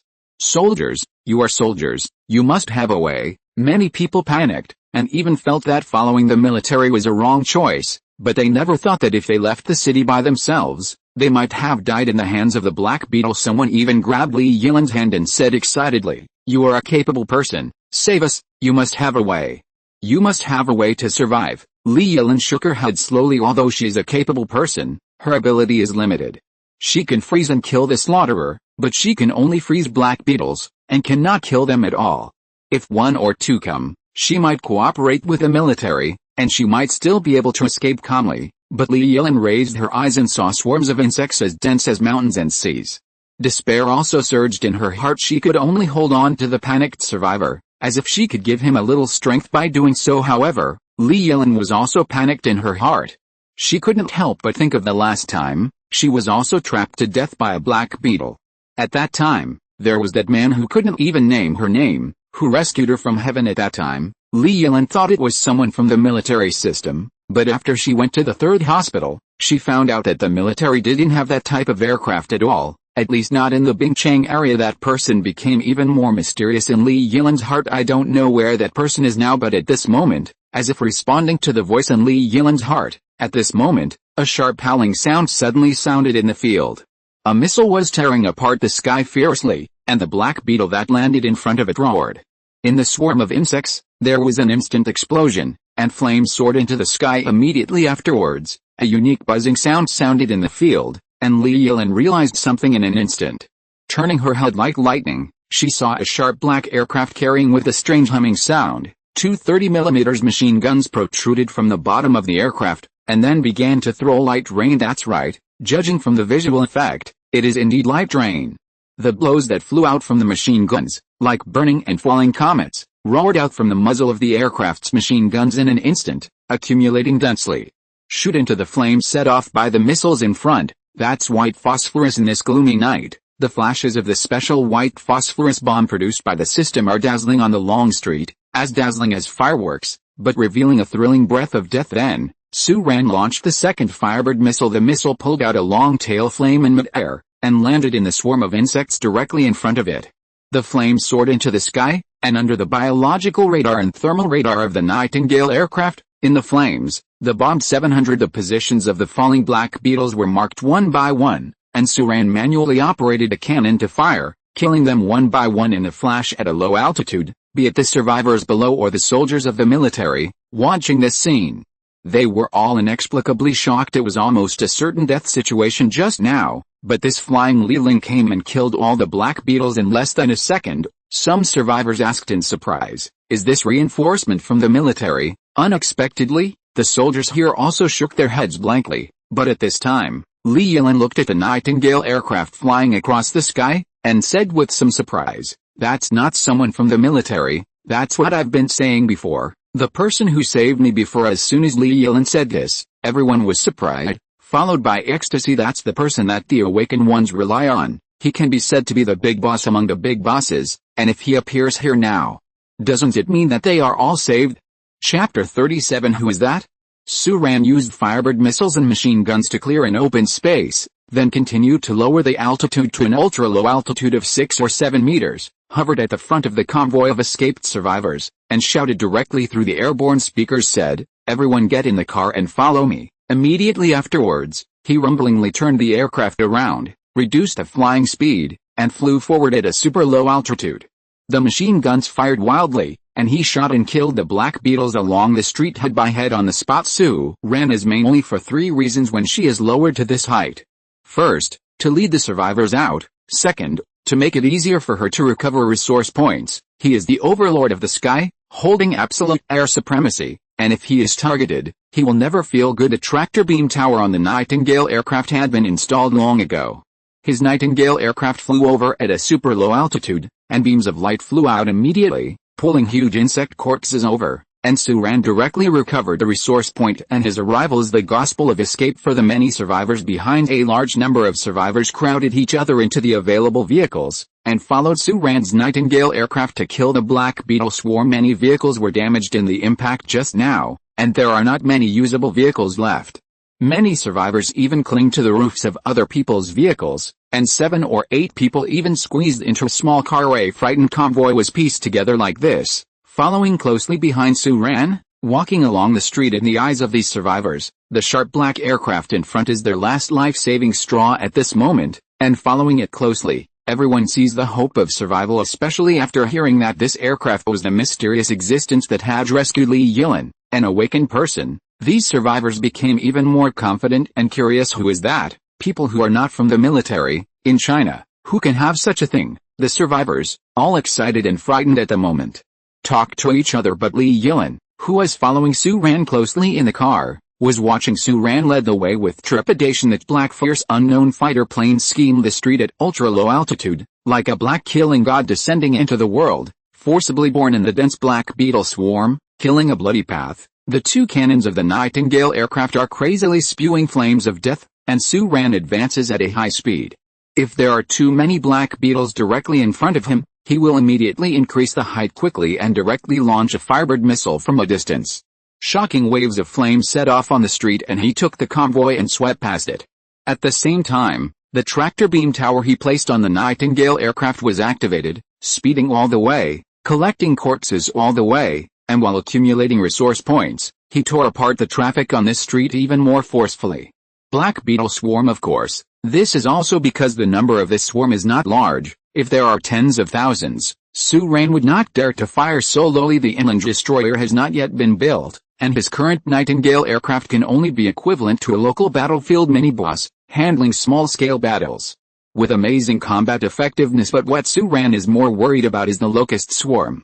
He only has one Nightingale aircraft. If he is targeted by the Locust swarm in the air, it will be troublesome. This is why Suran has never pulled the Nightingale aircraft too high. Of course, the swarms of migratory locusts are now fighting against the army's land and air forces, and there is no force to manage a little battlefield boss like Suran. However, Suran's bloody killing all the way quieted down the survivors behind. It has been such a long time since the end of the world, and it is rare to see someone strangling the Black Beetle so thunderously. Suran's high-speed advance and thunderous fire along the way were imprinted in the hearts of almost every survivor. It not only stabilized the panic of these survivors, but also made them feel shocked in their hearts. This man is too cruel. An aircraft drives like a tank, and it is more fierce and powerful than a tank. It is almost rushing forward against the Black Beetle, rushing, firing, and killing all the way. The Black Beetle at the nearest position is almost. He was shot and killed less than 5 meters in front of Suran's speeding Nightingale aircraft. The moment he was shot, Suran recovered resources, and the Nightingale aircraft flew from the blood of the Black Beetle at high speed without stopping. Gone by like a bolt of lightning, Suran quickly cut into the arena, smashing down the battle formation composed of dozens of Black Beetles in the front, and passing by. The survivors behind were all terrified. Is that aircraft really a military reinforcement? Strong, too strong. We are saved, it must be reinforcements from the military. Haven't you heard of it? Li Yilin, that awakened person, has already said that this fighter plane once saved her. I've also heard about this strange aircraft. It is said that many people have witnessed its existence in Ice City. It is active in Dongcheng district, elusive, and only does 2 things. Hunt Black Beetles and save survivors. I am a military fan. I have never seen this type of fighter jet. I have never heard of its power mode or aircraft mode. Moreover, it even has an energy shield. It is very likely that it is a mysterious weapon of the military. Experimental model, or our country's mysterious killer. Top black technology, real or fake, I don't care about these. We are saved. No matter where the rescue team came from, if there is a chance, I must thank him in person. The one who said this was a burly man on the back of the bus. His courage was obviously not proportional to his physique. Everyone was excited, and could not wait to climb into that spaceship, hold the hand of the pilot inside, and thank each other well, so as to calm down their excitement. Li Yilin looked at the flying aircraft in front of her. She had seen the pilot inside. The military has seen many soldiers in combat. The temperament of soldiers and non-soldiers is actually very obvious in this wartime situation. This is how people are. When they are in danger, everyone panics, but when they are safe, they start to think wildly, and they especially like to speculate on others. Everyone has the nature of eating melons. These survivors were curious, and the military people were even more curious. Although they didn't talk about it, they were all a little puzzled. Model fighter? Chapter 38. Who can resist this? But Su Ran ignored these idle thoughts. He is busy as hell in the eyes of outsiders. His Nightingale aircraft swept like lightning, and its momentum was astonishing. But in fact, Su Ran was busy in the Nightingale aircraft. He is alone, and he has to accomplish several things at the same time. First, he must pay attention to strangling the Black Beetle in front of him. Second, he must control the traction beam tower as much as possible, cooperate with his watch to recover the Black Beetle corpse as a resource point, the wear and tear of the shield. Fourth, he needs to use the biological and thermal radar on the Nightingale aircraft to find a road with a small number of Black Beetles, and plan the route in advance. If the route plan is wrong, if he plunged into a swarm of 10,000 Black Beetles, he would be unable to fly with one mind and 4 tasks. No one can make a mistake. Of course, Su Ran has no time to pay attention to other people's opinions. Fortunately, this situation did not last for too long. Now the big battle in the Ice City started. Most of the insect swarms were either fighting the army on the frontal battlefield, or they were strangling the survivor base and fleeing on a large scale. The convoy, like their small team, is not so high in the priority of being attacked. After passing through a certain distance, the number of Black Beetles around them will drop sharply. In order to reduce the loss, Su Ran directly switched to the off-road state, driving at the forefront of the convoy and leading the convoy forward. This scene stunned many of the survivors behind. Did I read it right just now? That fighter plane, deformed, is that Transformers? Aliens? Autobots? Decepticons? The Ice City is in chaos. Su Ran doesn't need to hide anything anymore, since he has the strength. Why should he hide it? Su Ran led the group of survivors out of the siege, and then rushed in the next direction without stopping. He was in the air just now, and he has already confirmed that Yukijin is there, and he is struggling to walk through the crowd of monsters. Su Ran also wanted to walk through the city full of monsters, so it was reasonable for him to help others. Humans are dead, and it's not doing anyone any good. However, he did want to destroy the Ice City worm hive in his last life. He ran away for the rest of his life. In this life, he doesn't want to run like this anymore. What's more, he has a system now. If the imminent destroyer is successful, he may not be able to fight to the death, but Su Ran came to help others more for his little Jiu. He is not great enough to save the whole world. Moreover, if you can blow up the insect nest in the Ice City, it is equivalent to destroying the brains of the insect swarm in the Ice City.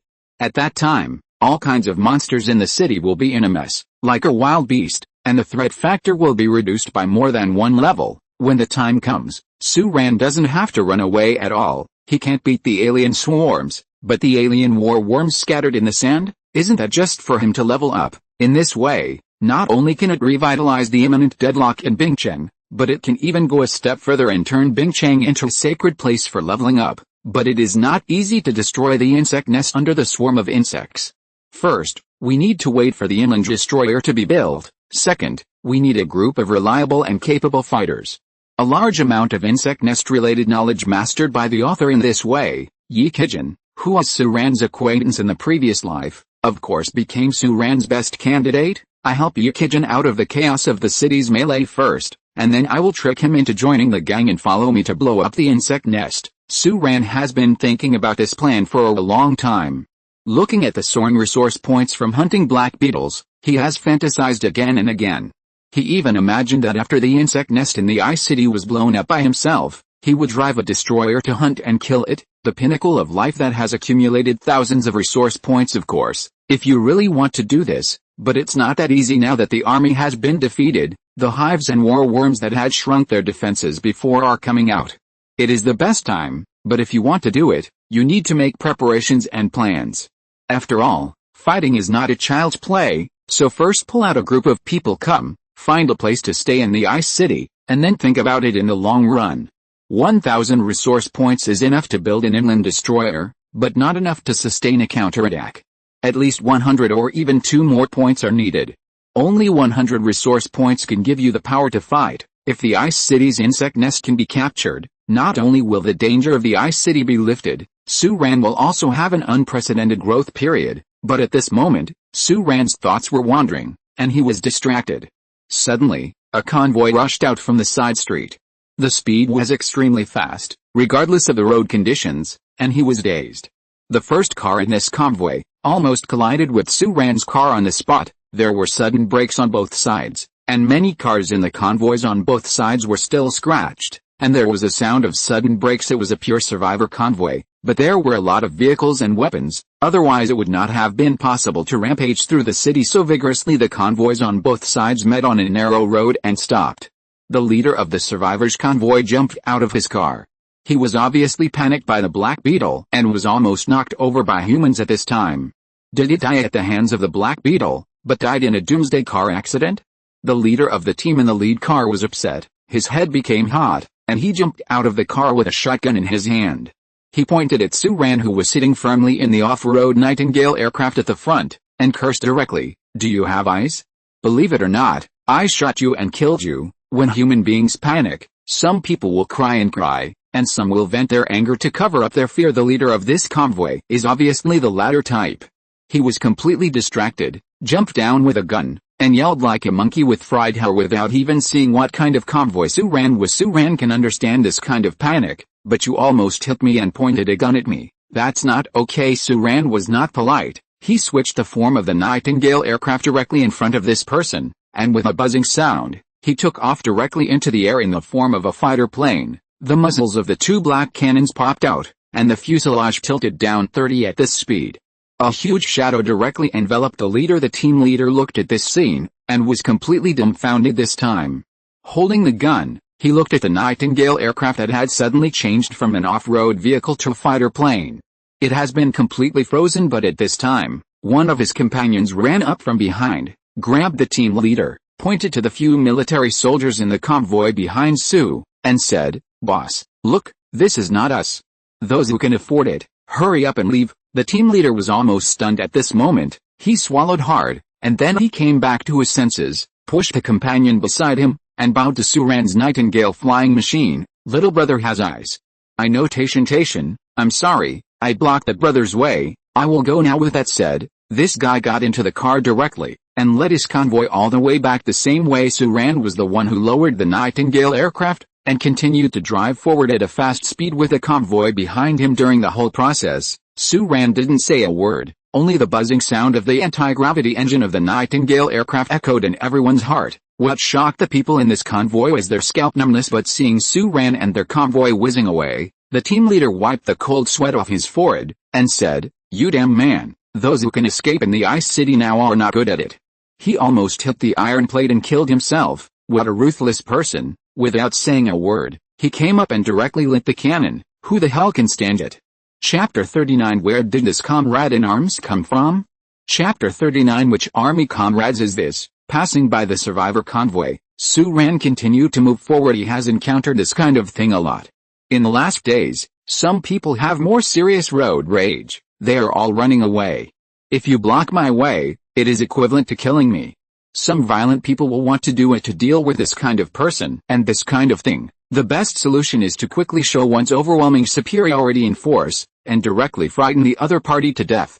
This is more useful than reasoning or saying anything, and it doesn't waste time, of course. Whether to really open fire and kill all the survivors, Su-Ran wouldn't do this, because it wasn't necessary, and seeing the panicked look of the team leader of the survivor team, it was impossible for the survivor team to go far in the last days. There are dangers everywhere, and everyone can be afraid, but once you lose your mind and panic, it is basically a dead-end. Panic will make people make wrong choices that are more unfavorable to themselves in dangerous situations no matter when. Calmness is the kingly way to ensure survival. Moreover, there was a small friction between the two sides. And Su-Ran was not so mad that a small friction would kill someone. He has his own bottom line. He is not a mad murderer. If he is really a vicious person, he should open fire the moment he comes up with a gun. In that case, Su-Ran will not be used to it, and he must shoot that gun immediately. Everyone in the survivor team, although the leader of the survivor team just came up with a gun, He is obviously not that kind of murderer. Although he looks fierce, he is actually frightened, and he just came up to vent his emotions, and didn't really want to fire, so Su-Ran didn't kill them all, just bluffing and bluffing. He has his own plans. How can he have time to get entangled with these people? As for the real murderer, Su-Ran has always killed the real murderer. There were black beetles everywhere in the streets and alleys. Su-Ran walked forward all the way, bypassing the large army of black beetles, and occasionally took to the sky to find the location of Yukijin's station, then fine-tuned the direction, and quickly approached him. In the cannon, the mode of cannon ammunition has been switched to fire conventional ammunition. After all, in the system, the cost of white phosphorus bombs is also higher than that of conventional bombs. Except for clearing the field, Su-Ran can still save money. Su-Ran advanced all the way, opened the way. Along the way, black beetles were shot through the front, blood splashed. The efficiency was very high, but the survivor convoy behind would still be attacked by the black beetles from the two wings at this time. Li Yilin joined forces with the military to stop these black beetles and ensure the safety of the convoy. However, in spite of this, it is difficult to ensure everyone's safety in such a chaotic situation. Swept away. Although Li Yilin's ability is difficult to freeze and kill the black beetles, it can block them to a great extent and freeze them in place for a period of time. And what the team needs is this time to pass through the black beetles during the period. In the buildings on both sides, there were even survivors shouting for help from the windows. However, Su-Ran didn't look at him, and walked all the way forward. Roaring past. He is not someone who will give a hand. That survivor didn't even have the courage to go downstairs, let alone take that risk, so Su-Ran wouldn't take the huge risk of taking the lives of so many survivors behind her to help such a person. And soon, the gunshots were getting closer. Yukijin's motorcade gradually appeared in Su-Ran's sight. Yukijin and his group of survivors have more people and more luxurious equipment. There are even 2 tanks leading the way, with steady artillery support. Although they are advancing slowly, they will not be trapped alive, but they also fell into a stalemate. The black beetle swarm blocked the long street. If they moved forward, it is difficult to move an inch, and if you retreat, it is equivalent to giving the black beetle to the empty door, so you can only stand in a stalemate here and push forward with difficulty. Yukijin felt a little anxious. The whole city is in chaos now. From their internal communication, he learned that the situation in the whole city is extremely bad now. The number of black beetle swarms has greatly exceeded the estimates of the military and relevant technical personnel. Now the city is full of black beetles. If they are trapped here for a while, more black beetles are likely to come from other directions. Or, can the military blow up the nest? Yukijin was worried at this moment. There was commotion behind Yukijin and his convoy. Yukijin was startled, thinking it was a swarm of black beetles coming up from behind, but when he turned his head, he saw a sharp black aircraft with a strong sense of technology, leading a convoy of survivors, flying from behind at ultra-low altitude. He came, raised the height inch by inch, and swept past Yukijin's head. 4 missiles were fired in a row in the air, and landed on the long street. The whole street was blown up. A building collapsed with a bang, and smoke rose into the sky immediately. That is, Yukijin was taken aback when he saw this.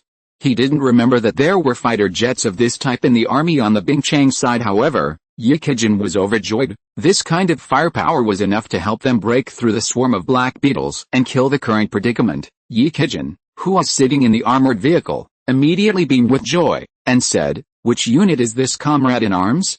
He came in time, haha, we and these survivors have a way out." But then, he heard Yukijin's slightly familiar voice coming out from the fighter plane with a loudspeaker. "Lao Yi, come with me. Where are your rocket launcher crews? Where are the 2 crews going?" "Gone." Su-Ran and Yukijin are self-acquaintances. They are not polite when speaking, and they even spank habitually. He was telling the truth. Where did the military have so much firepower at this time? But this tone, this address, brought Yukijin back to his senses. The pilot in the mysterious fighter plane turned out to be a nail in the 3rd hospital. What kind of fellow in the army is this? It's clearly that Su-Ran. Isn't that just an ordinary survivor? How did you start a fighter jet? Yukijin took off his helmet, looked at Su-Ran's Nightingale aircraft whizzing by with an unbelievable expression, and said dumbfounded, "He is a bitch. The most nonsense thing in the world is the ordinary person who was chatting with you yesterday. Man, the next day he became a Superman, not only stronger than you, but also flying around your head with a fighter jet." At this moment, it was clearly on a chaotic battlefield full of dangers, but Yukijin still had a feeling of being messed up in the wind. Chapter 40 Yukijin's Plan. Su-Ran's Nightingale aircraft, combined with Yukijin's firepower, forcibly tore apart the Black Beetle swarm in front, leading a large number of survivors, and blazed a trail of blood. Su-Ran's Nightingale aircraft flew over the densely packed Black Beetle swarm at ultra-low altitude, and two 30mm machine guns plowed across the ground. The Black Beetles below were either dead or maimed. The mucus, Su-Ran's shield can also completely resist it, sharing the great pressure for Yukijin. Su-Ran glanced at the display interface of the shield value on his aircraft. After eating about a dozen rounds of strong acid mucus, his shield coefficient dropped by 60%. If this continues, his shield may have to last. Can't stop. However, at this time, the situation of their fleeing team was gradually becoming clear. The swarm of Black Beetles had just been pierced by them, and although sporadic Black Beetles were still coming out from the corners, they were no longer as dangerous as before. Yukijin at the back also breathed a sigh of relief. He sat in his infantry chariot and looked up at Su-Ran, who was leading the way, and the sharp black aircraft. At this moment, he murmured, "That guy, and where did that aircraft come from? If I read correctly, it is an energy shield? Is it our country's special forces? When did my energy shield technology develop to this level?" The other people in his car also looked at each other in blank dismay. At this time, no one knew how to answer these questions. Their convoy drove forward slowly for a certain distance, and then slowly stopped at a relatively safe intersection and formed a car formation. Many survivors seemed a little panicked when they saw the convoy stop. "Why don't you leave? Is something wrong?" Yukijin actually wanted to replan the route from their military's internal channels. Yukijin learned that several main roads out of the city have been blocked by Black Beetles, and a large number of Black Beetle swarms are running around in the city. Ranging from hundreds to tens of thousands. It's okay to bump into a small group of Black Beetles, but if they run blindly and bump into a group of tens of thousands of Black Beetles, then they don't have to retreat, they just wait to die. The more dangerous it is, the more calm you must be. They are human beings, not headless chickens, and it is meaningless to run around in chaos at this time. Su-Ran was also jumping off the aircraft, and he glanced at his watch. The number of resource points in his hands has reached 857 points. Just now, he has been killing all the way, and he is also frantically collecting the corpses all the way. In this case, he has no scruples. Of course, there are some Black Beetles that he can't take care of, and failed to recover the body smoothly. 1,000 resource points are already in sight, but Su-Ran still smashed another 50 resource points in one breath, allowing the system to rush to produce various ammunition without stopping. He also built 2 sets of low-level energy modules, each containing 10 medium-sized graphene super batteries. The shield system of the Nightingale aircraft can be slowly charged by the energy in the ship and the flight power at ordinary times. Once the power stored in the shield is exhausted, this special battery pack is needed to charge quickly to ensure that the shield of the Nightingale aircraft can be used at all times. Long-term operation under high-intensity combat. On the way, Su-Ran walked to Yukijin's side. Many people pointed at him. "Have you heard? The awakened Li Yilin said it herself. That person is the expert who saved Li Yilin's life before. It's him? No wonder. Is he from the military? That fighter plane is like a next-generation weapon. I came out. I know this person. I heard about him in the 3rd hospital before. He is the nail house on the 11th floor. His name seems to be Su-Ran. Su-Ran. This Mr. Su-Ran is really an amazing person. If it wasn't for him, we were all dead just now. With Mr. Su and so many military brothers here, can we escape the ice city alive?" Yes, it will definitely be possible. Many people wanted to come forward to talk to Su-Ran, but time was running out and there were many crises, so he couldn't delay for a moment, so he walked quickly to Yukijin's site and started talking with Yukijin. Seeing this, the survivors can only return home in embarrassment. When Su-Ran came over, Yukijin and his drones were slowly taking off to explore and investigate. Yukijin came over, shook hands with Su-Ran first, and then asked, "Who are you?" A few days ago, an infected person asked Su-Ran the same question. At that time, Su-Ran replied very simply, "I am your uncle, of course." Today Su-Ran was not looking for faults. Regarding Yukijin's question, he just smiled and said, "I am whoever you think I am." This sentence is ambiguous. If Su-Ran hadn't just helped him, Yukijin would have exploded. This kind of answer is considered a good answer, and at this moment, another enthusiastic voice sounded from the other side. "Brother Su-Ran." Su-Ran turned her head and saw that Xianzi was also in this group, but there seemed to be a lot less comrades around him. He came up from behind and hugged Su-Ran like a bear, looking very enthusiastic. Xianzi said with emotion, "At this moment, it is not easy to live to see so many times." Human life is worthless. A real person who was talking to you just now may die in a blink of an eye. Everyone who said this sentence was silent, and the atmosphere was a bit dull. It was the gunshots outside that drew people's attention back. Those monsters are sweeping the whole city. The current Ice City is like a night walk of ghosts, full of Black Beetles and Slayers. Although they are relatively safe here, there are still Black Beetles or Slayers around them from time to time. To launch an impact, people still need to defend He nodded at Su-ran and said, "Brother Su-ran, Company Commander Yi, we are going to participate in the defense. You guys talk in the previous life. Su-ran and Yi Kijin were old acquaintances, and the two were comrades in arms killed in blood and fire, so Su-ran was unavoidably acquainted, and he was not polite, and asked seriously when he came up, what's the situation now? Yi, what are your plans?" Yi Kijin glanced at Su-ran. To be honest, he didn't know what Su-ran was doing or who he was. According to the regulations, he couldn't disclose any relevant information to Su-ran, but in the current special situation, there is no way to have so many worries. Moreover, although Su-ran is tight-lipped about his identity, Yi Kijin feels that Su-ran may also be a member of the team. Maybe someone with that kind of aircraft, not to mention a shield system that Yi Kijin has never seen before, and the other party knows him very well, even he just knew Su-ran, this person. Maybe he is really in the army. People are also unknown, but now is not the time to seek an answer to this question. The situation is urgent and they cannot afford to waste time. Yi Kijin took out the tablet, compared the offline map displayed on it with the picture sent back by the drone, moved away from the survivors over there, and said in a low voice, "The current situation is not optimistic. The Black Beetle swarm is blocked. According to the information I just learned, the number of monsters active in the Ice City has exceeded 1.2 million. This number far exceeds our pre-war expectations. The results were seriously biased. I'm now planning to go to the survivor base of Ice City Bank on the nearest Linksing Street. It's a very small survivor base with only a few hundred people and no one to rescue them, but it seems to be ignored by those bugs, but there are people there. We urgently need tank fuel, so I plan to go somewhere to replenish the wave, casually rescue the survivors there, and then take advantage of the tank, avoid the current main road, and open a road from the new development zone in the southeast to evacuate the Ice City." Chapter 41 Su-da-huao. When Yi Kijin said this, he paused for a moment, then looked at Su-ran, and said sincerely, "The survivor base of the 3rd hospital retreated too hastily, and the ammunition and fuel I carry are far from enough to maintain the city for a long time.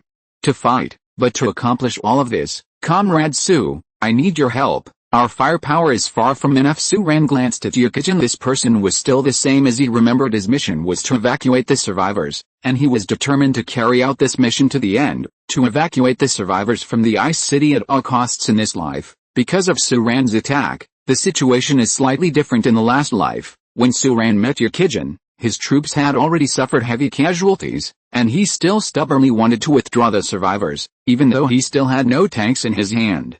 In the end, he also succeeded.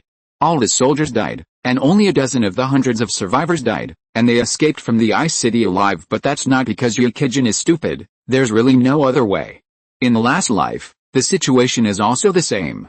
Millions of war insects swept across the Ice City, and the military's Jedi counterattack ended in failure. Staying in the Ice City is just waiting to die. Yi Kijin had no other choice. If he waited a moment longer in the Ice City, he would die an unknown number of people. So he could only complete the task with his own life and the lives of his comrades, and Su-ran was one of the dozen or so survivors who were able to withdraw from the Ice City. Therefore, at this moment, he looked at Yi Kijin with complicated eyes, but Yi Kijin said with a strange expression, "I said, Comrade Su-ran, you look at me so affectionately." Su-ran coughed in embarrassment, came back to her senses, and said in a deep voice, "Go to Linksing Street, that's fine. But I don't want to leave the Ice City." Yi Kijin frowned slowly at this time. "I didn't quite understand. Comrade Su-ran, what do you mean? If you don't withdraw from the Ice City, do you want to stay here?" Su-ran glanced at him, and said in a deep voice, "I want to blow up the insect nest." Yi Kijin was slightly taken aback. This was simply a crazy idea. Su-ran didn't wait for him to speak, and started to fool around. "You are a regular soldier, you know the current situation better than me. Those bugs are just trying to block all the living people in this city. Rushing out like this, you guys, how many people will be lost? How many survivors will die? Only by blowing up the hives and destroying the command system of these hive-like swarms can we win a chance for everyone." Su-Ran's real purpose is to eliminate the bug swarm, so that he can harvest thousands of alien bug races in the Ice City as resource points, but of course he can't say that. He only picks things that can talk about Yukijin. Of course, what Su-Ran said is true. Although Su-Ran wanted to trick Yukijin into joining the gang, he hadn't reached the point where he really wanted to lie. Su-Ran also had his own bottom line. The soldier really admired him in his heart, and it was impossible to trick Yukijin into his team by lying. But after hearing Su-Ran's words, Yukijin fell silent. What Su-Ran said, he actually knows that there are 300 to 400 soldiers and survivors here now, but their current location is almost in the center of the Dongcheng district of the Ice City, and they are now active in the East District. The number of Black Beetles in the urban area is at least hundreds of thousands. Such a number means that there are monsters everywhere, and they want to rush out. Among the 300 or 400 of them, it is a miracle that 100 of them can survive. Yukijin knew better than anyone else that he was not leading people to flee, he was leading people to death. However, Yukijin has no choice. The military's counterattack fighter formation in the sky has been swallowed up by the locust swarm. Although no one has said it clearly, everyone can see that the military's counterattack may end in failure. Under the circumstances, they will completely lose control of the Ice City. At that time, their retreat will be more difficult, and not even one can escape. Yukijin sighed, and said, I understand what you mean, but Comrade Su, this plan is simply unrealistic and impossible. I can't risk the lives of so many people. The subtext of his words is actually that their military can't handle it. If you are alone, even if you have a strange advanced aircraft in your hand, it is impossible to have a chance to blow up the insect nest. Even the military's firepower not enough, your 2 machine guns and missiles, how can you have a chance? Yukijin would not hesitate if there was a chance to kill the insect nest, but with the current situation, he didn't want to take these survivors to risk. Letting more people survive is his current task and goal. Of course, Su-Ran's current Nightingale aircraft can't, but once his destroyer is built, the situation will be different, and as a reborn, his understanding of the insect nest is far beyond anyone in this era. But he doesn't. Maybe a person can do this, he needs a team. A group of reliable people. Once reborn, with a system in hand, Su-Ran will no longer choose to run away. If he has the chance, he will play a big game, kill the insects, and level up in the Ice City. Of course, this sounds like a crazy idea to anyone. Su-Ran stared at Yukijin in front of him with burning eyes. I know, I understand your concerns. I will help you settle these survivors first, but listen to me, the best solution may not be to send them out of the iceberg. Cheng, in the current situation, if you send them out, there may not be a few living people left. You should know this better than me, but if we can blow up the worm nest, the situation will be very different. Seeing such eyes and hearing these words, Yukijin still frowned. He pondered for a long time, and asked suspiciously, why do I feel that you are fooling me and asking me to do an impossible thing? Su-Ran didn't press, and his destroyer hadn't been built yet, so it was almost impossible to persuade Yukijin to resist and help him with what he had now. What he said now was just to bury it in Yukijin's heart. It's just such an idea. It takes 3 steps to put an elephant in the refrigerator.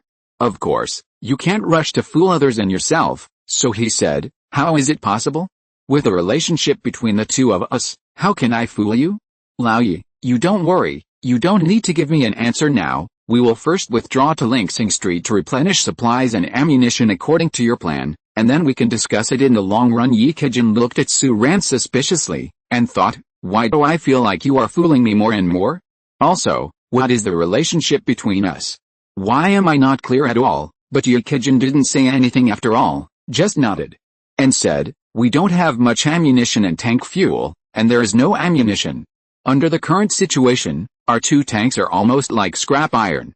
Not much, but it should work, and at this moment, on the other side, on the interface of the drone's control platform, in the screen sent back, a migratory locust suddenly roared over and destroyed the military's drone in the air, and at almost the same moment, on the street, there was another rumbling noise like a marching army. A large swarm of black beetles was coming from the other side of the street. The black beetle swarm is catching up. The 2 tanks turned their muzzles instantly, and the 125mm caliber turret slowly turned and fired loudly, blocking the advance of the black beetle swarm.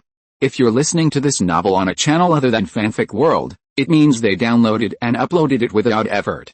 We cordially invite you to visit our channel, Mundo Fanfic Novelis. There you'll find the original version of this story, and you can explore many other novels of various genres. We're waiting for you to immerse yourself in a world of incredible novels.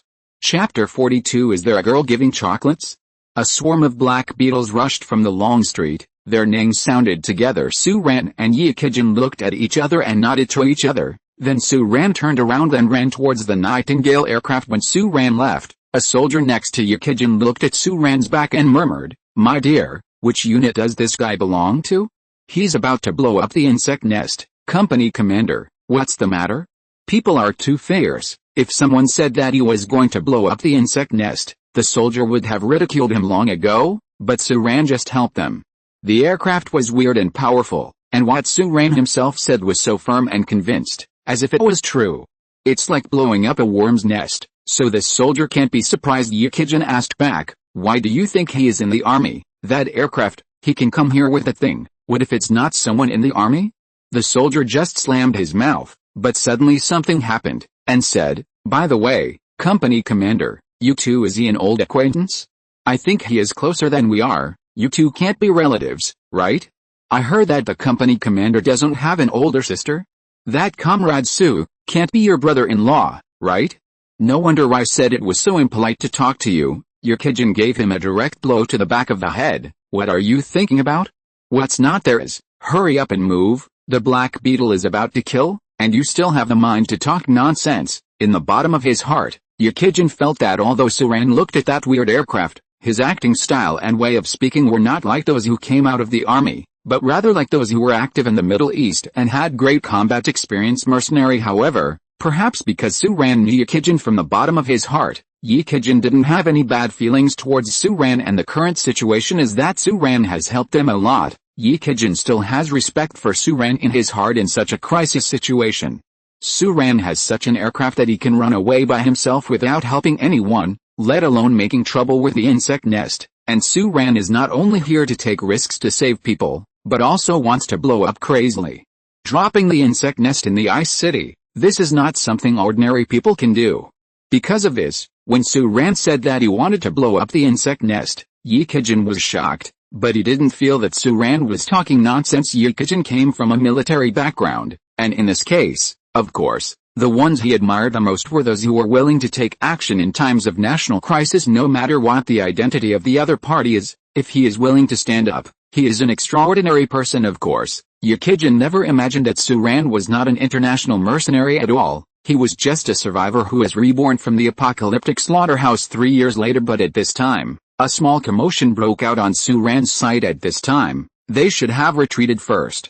But there was a girl who is not afraid of death, ran out from the corner, and stuffed a fur arrow into Su-ran's hand, which was rarely seen in the last days.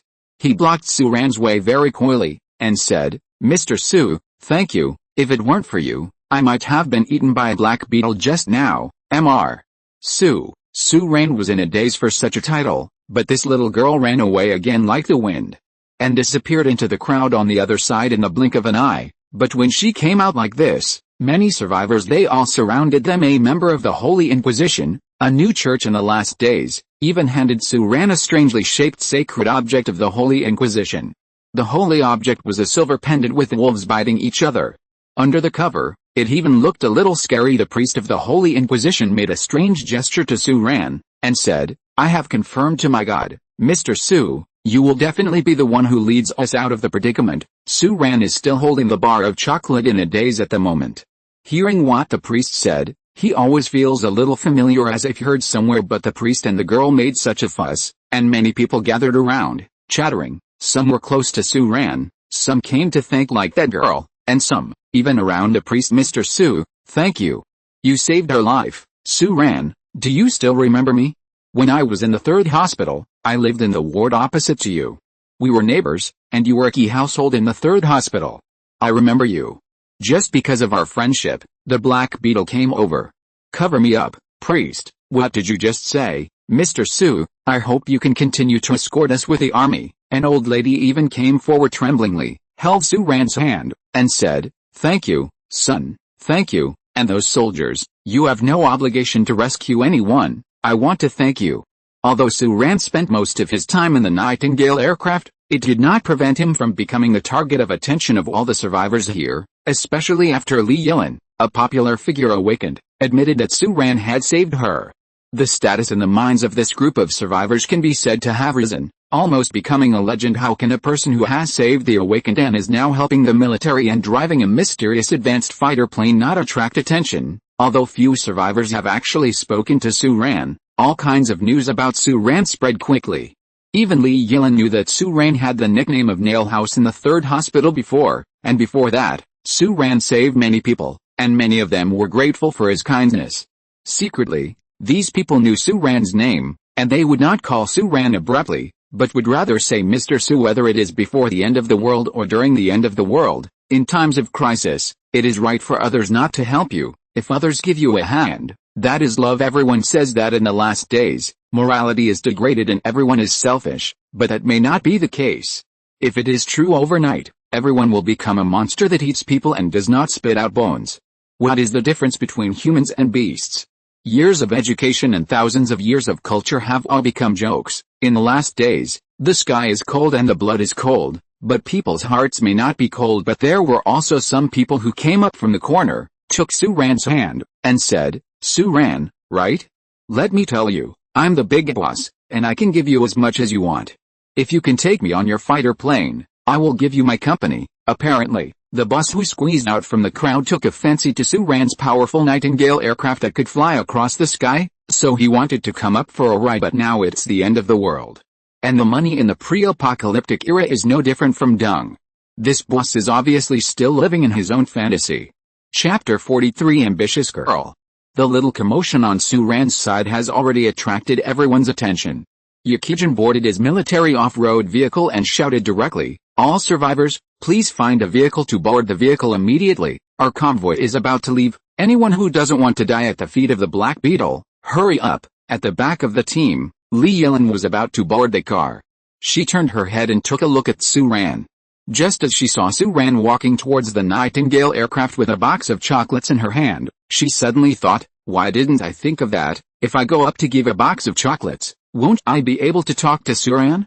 No, even if I want to give it away, I must have chocolates first." Those survivors who surrounded Su Ran, some of them were really excited, some of them were helped by others and their lives were saved. Maybe their expressions were indifferent, and they didn't think there was anything wrong, but there were also some of them who'd "I am really grateful, and my blood boils when I can say a word to someone who has helped me." Of course, among the group of survivors who surrounded Su Ran, many of them were pregnant with the ghosts, such as the magic stick of the Holy Inquisition, who came to catch the heat, and after a few words with Su Ran, he lied to him. Helping the survivors to ask questions, Su Ran reckoned that this guy was definitely engaged in pyramid schemes before the apocalypse. Besides, there were also some people who came to Su Ran and thought that if Su Ran remembered their words, if they were really in danger, Su Ran might be the first to save them. These kinds of thoughts are all human nature. Su Ran just laughed it off. He also came from ordinary survivors. He knows the suffering and hardship of these people. Some people, perhaps, really are not worthy of help, but in this end of the world a vast majority of people here still have a sincere heart. Su Ran's heart was also a little warm, but every yard counts. Black beetles are sweeping in. And Su Ran also cooperates with Yukijin to evacuate the survivors. Although surrounded by a group of people, Su Ran's heart is not fluttering. Now the Ice City is dangerous everywhere, and it will only become more and more dangerous in the future. He must first find a safe enough place to stay, and strike while the iron is hot to fool Yukijin into his battle. Che, think long term, and then implement your plan all the way to the end. The alien Zerg has a honeycomb-like combat structure.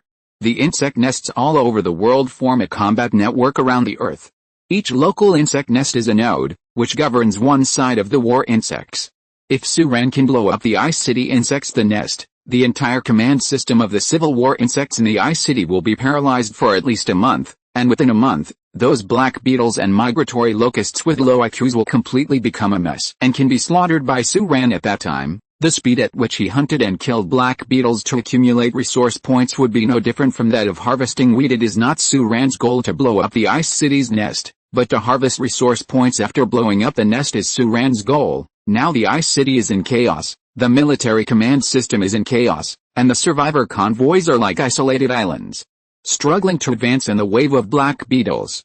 But it is a good opportunity for Su Ran to trick Yukijin to help him. Otherwise, if in some time ago, under the full control of the military, Su Ran didn't have any chance to fool a decent soldier like Yukijin. The goal now is to break out of the siege first, and quickly find a safe place to stay in the chaotic huge ice city. Yukijin sneezed violently from behind, staring at him and said, "Fuck, the battlefield is in full swing, why do I keep sneezing?" But at this time, a mother ran out from the side holding her child.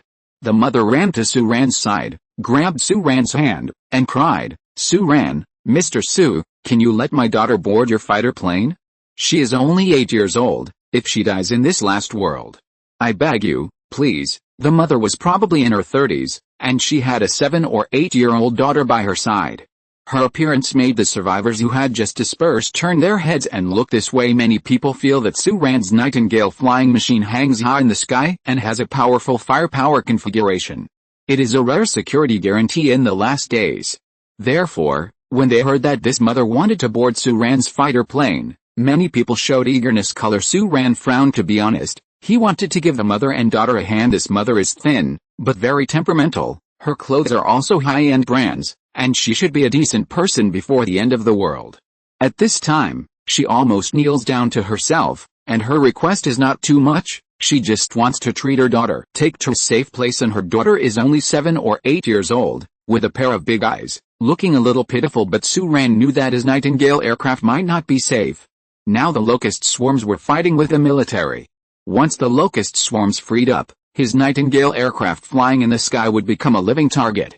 He couldn't even guarantee that it was safe for him to sit on it. Moreover, if he let a mother and daughter board his Nightingale aircraft, the other survivors would definitely feel unbalanced and clamor to come up. But at this moment, the 7 or 8-year-old daughter suddenly said, "Don't, Mom, this big brother is also in danger. We can live well, I will protect you." The child's words not only surprised her mother, but also surprised Su Ran. At this moment, Su Ran realized that although this girl looked pitiful, she was extremely strong in her heart. The girl looked up at Su Ran in front of her, and said, "Thank you, big brother, you saved me and my mother just now." "Thank you." Su Ran listened to this thank you, and looked at this girl.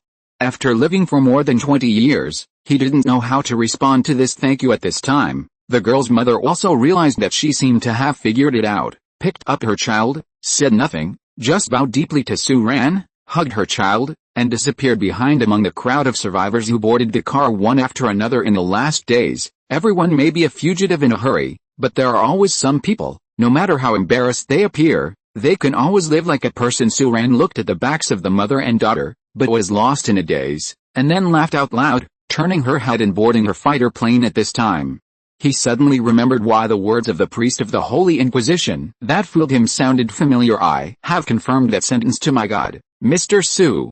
You will definitely be the one who leads us out of the predicament, isn't it?" "Just confirmed the eyes, you are the right person." Chapter 44 Sacrifice. Su Ran boarded the Nightingale aircraft, replaced it with a set of super batteries, and recharged the energy storage of the shield before pulling up the aircraft, and slowly lifted off amidst the heavy hum of the anti-gravity engine. At this time, on the frontal battlefield, the two tanks intercepting the Black Beetle were slowly retreating. One of them was hit by a large amount of strong acid corrosion liquid, and the whole tank was emitting sour white smoke. Half of the flesh and blood were melted through the long quilt, and pus and blood flowed everywhere, but they still steadfastly guarded their positions, gritted their teeth, and commanded the tanks to retreat slowly without saying a word. The commander's eyes were bloodshot, and he held on to his post with his last breath. He knew that he must not collapse at this time. Their company now only has these two tanks left. If this one is gone, how can Company Commander Yi and the others break out of the encirclement of the Black Beetles? The military's desperate resistance bought a lot of time for the survivors behind. The survivors boarded various vehicles one after another. Under the command of Yukijin, the tail of the convoy changed to the head of the convoy and began to retreat backwards, intending to get out of the way of the front. The swarm of Black Beetles in the direction retreated from behind and headed to the front street. Su Ran was also assisting the military to open fire in an all-round way.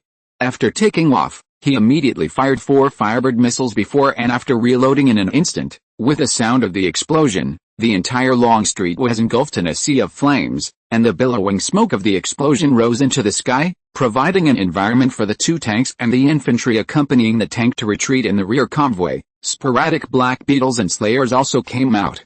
Li Yulin's car was originally at the outermost edge.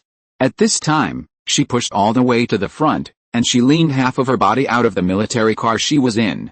Off-roading, using abilities, the cold air is wanton, freezing the Black Beetles and Slayers that have been culled sporadically, opening the way for the entire convoy to move forward, and Yikijin led the military vehicles behind to catch up all the way, and also wanted to go to the front, but at this moment, there was an earth-shattering loud noise in the sky. Li Yilin, who had half of her body out of the skylight, raised her head instinctively following the sound, but her pure black eyes were reflected into fiery red color almost instantly in the high sky. A splendid martyrdom is taking place. Everything at the origin of the explosion was vaporized in an instant. The insect nest was closed urgently at this moment, and the shields were fully raised. Flames spread from the top of the insect nest above the sky, and the entire sky was illuminated by the explosion. The clouds in the sky were crazily rolled like egg whites, and dense swarms of migratory locusts fluttered like dark clouds in the sky. The ground fell from the sky like rain, like fire and meteors, magnificent and magnificent. The dark night sky was completely illuminated, but at this moment, in the whole city, in the military's communication channels, there was silence. Yikijin looked up at the sky. He was still cursing just now, asking the rest of their company to push forward, but at this moment, he was surprisingly silent. It was the cloud bomb that exploded in the sky. According to the battle plan, it is an important lethal weapon to be thrown into the brood to destroy it, but judging from the current situation, it has clearly failed, and as the explosion spread, it could be seen that at the end of the skyline, streamers of light were tearing through the sky and flying towards them. It was the second round of missile bombardment. A dense group of missiles was launched from a certain military base in Longjiang, whistling over a long distance, piercing the sky like a meteor, covering half of the northern urban area. The flash of the cloud bombs has not been extinguished in the sky. Sporadic migratory locusts rose from the ground to intercept the rain of missiles, but only intercepted the second half, and the rest of the guards who accurately hit the insect nests exploded outside the insect nests. On the shield, the light faded, and the huge insect nest that stretched like a mountain still stood at the far end of the city, panicking like a god falling from the sky, let alone unshakable. Immediately afterwards, a swarm of migratory locusts rose from the far end of the city again like a dark cloud, accompanied by the roar of the 6 sky patrollers, spread in Shanghai and spread to every corner of the city. The cloud bombs cleared out about 60% of the migratory locust units, but the remaining migratory locusts were still huge in number. A large number of them, even led by the 3-headed sky patrollers, roared into the air from the evasive near-ground position. It swept all the way, even flew out of the Ice City, and disappeared into the vast night. The Ice City war has come to an end, and they are going to find human military bases. One of the Sky Watchers roared past directly above Su Ran's position, and the entire street was engulfed by the huge shadow it cast, and Su Ran was slowly turning the aircraft around. The military suffered heavy losses, but they bought time for the entire Ice City to retreat, allowing Su Ran to use this time to gain an extremely important opportunity for development. The military's losses on the frontal battlefield are invisible to many people. Many people don't know how many people they have died these days, but Su Ran knows that it is those soldiers who block the black with their flesh and blood. Only the advancing pace of the beetle swarm could prevent the Ice City from turning into a nest full of monsters overnight, but during this period of time, the brood in the Ice City is also frantically cultivating war insects. It may take more than 20 years for a human being to grow up and become a qualified warrior, but for the insect nest, several tens of thousands of war insects can be bred in an hour. Now that the military has been completely defeated on the frontal battlefield, the boundless war insects will soon sweep every corner of the city, and the danger factor will increase exponentially. All soldiers and survivors will face the real horror and desperation in the last days. In the next few hours from their current position, they could even hear the screams of monsters like mountains and tsunami coming from the far end of Bicheng district. Time is limited. Su Ran glanced at his watch. His current resource point was still a little short of 1,000 points, and his heart felt a little tense. Before the Black Beetle's nest swept across the Ice City, he slammed in mid-air. He quickly turned the Nightingale aircraft, and cooperated with Yikijin's troops to open fire. With the military's assistance and Su Ran's fire cover, they retreated quite quickly, but the current situation is also very dangerous. As soon as Su Ran lowered his head, he saw Black Beetle rushing towards Li Yilin's military vehicle from the side. The military and Su Ran's Nightingale aircraft opened fire, pierced the Black Beetle, and pushed forward with all its strength. What's more, with the military's firepower, Su Ran also harvested resource points frantically all the way. This time, he didn't pick up the missing ones, but harvested insect corpses openly and above board. The warbugs killed by the military and the Nightingale aircraft were all recycled into resource points. Su-Ran works alone, but enjoys killing the whole team. This feeling is like forming a group to download a dungeon, and the explosive equipment and experience are all settled on Su-Ran alone at this time. Li Yilin was freezing the Black Beetle from another direction, and when she came to her senses, the Black Beetle charging sideways had almost reached her. However, at this moment, Su-Ran flew past in midair, and the powerful firepower directly lifted the Black Beetle out, smashing it into receive on the spot, while Su-Ran flew past, lowered the aircraft, and the tractor beam shot out. He pulled up the carcass of the Black Beetle very skillfully and directly recycled it into a resource point. Li Yilin at the back couldn't help but heaved a long sigh of relief. Her eyes followed Su-Ran's Nightingale aircraft for a while, and then she slowly looked away.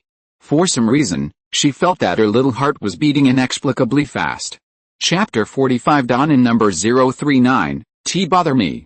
Boom, there was a loud explosion, and the flames shot up into the sky. Su-Ran's Nightingale aircraft shot out like a bolt of lightning, and behind him was the military and the survivor convoy from where they were just now. The distance to Ling Sing Street is only 2 kilometers in total, but at this moment, these 2 kilometers seem as far away as the end of the world. Dense Black Beetle swept across the streets, coming out from all directions. With the army's defeat on the frontal battlefield, the monsters in the city were completely liberated. Dense numbers of war insects gushed out from their broods and swept across the entire city. In the city, in the sky, migratory locusts swept across the sky one by one, and the sky patrollers screamed loudly above the high dome. In some places, the ground has completely collapsed, and the ground snakes and diggers tore through the entire street, and Su-Ran and the others had to take a detour in the whole city. It seems that there is no safe place anymore. They can only use high-speed operation to ensure temporary safety. But at this moment, in the Nightingale aircraft, Su-Ran suddenly received a communication request from Yikijin. Prior to this, Yikijin gave Su-Ran a set of short-distance communication equipment to ensure the two-way communication between the two of them, so that Su-Ran didn't have to rely on the ship's loudspeaker to call Yikijin one by one. When the signal was connected, Su-Ran said, "What's wrong? Lao Yi, short-distance communication will still be disturbed. The signal is a little distorted, and Yikijin's voice is a little fuzzy. Su-Ran, I just received an order from Shangfeng.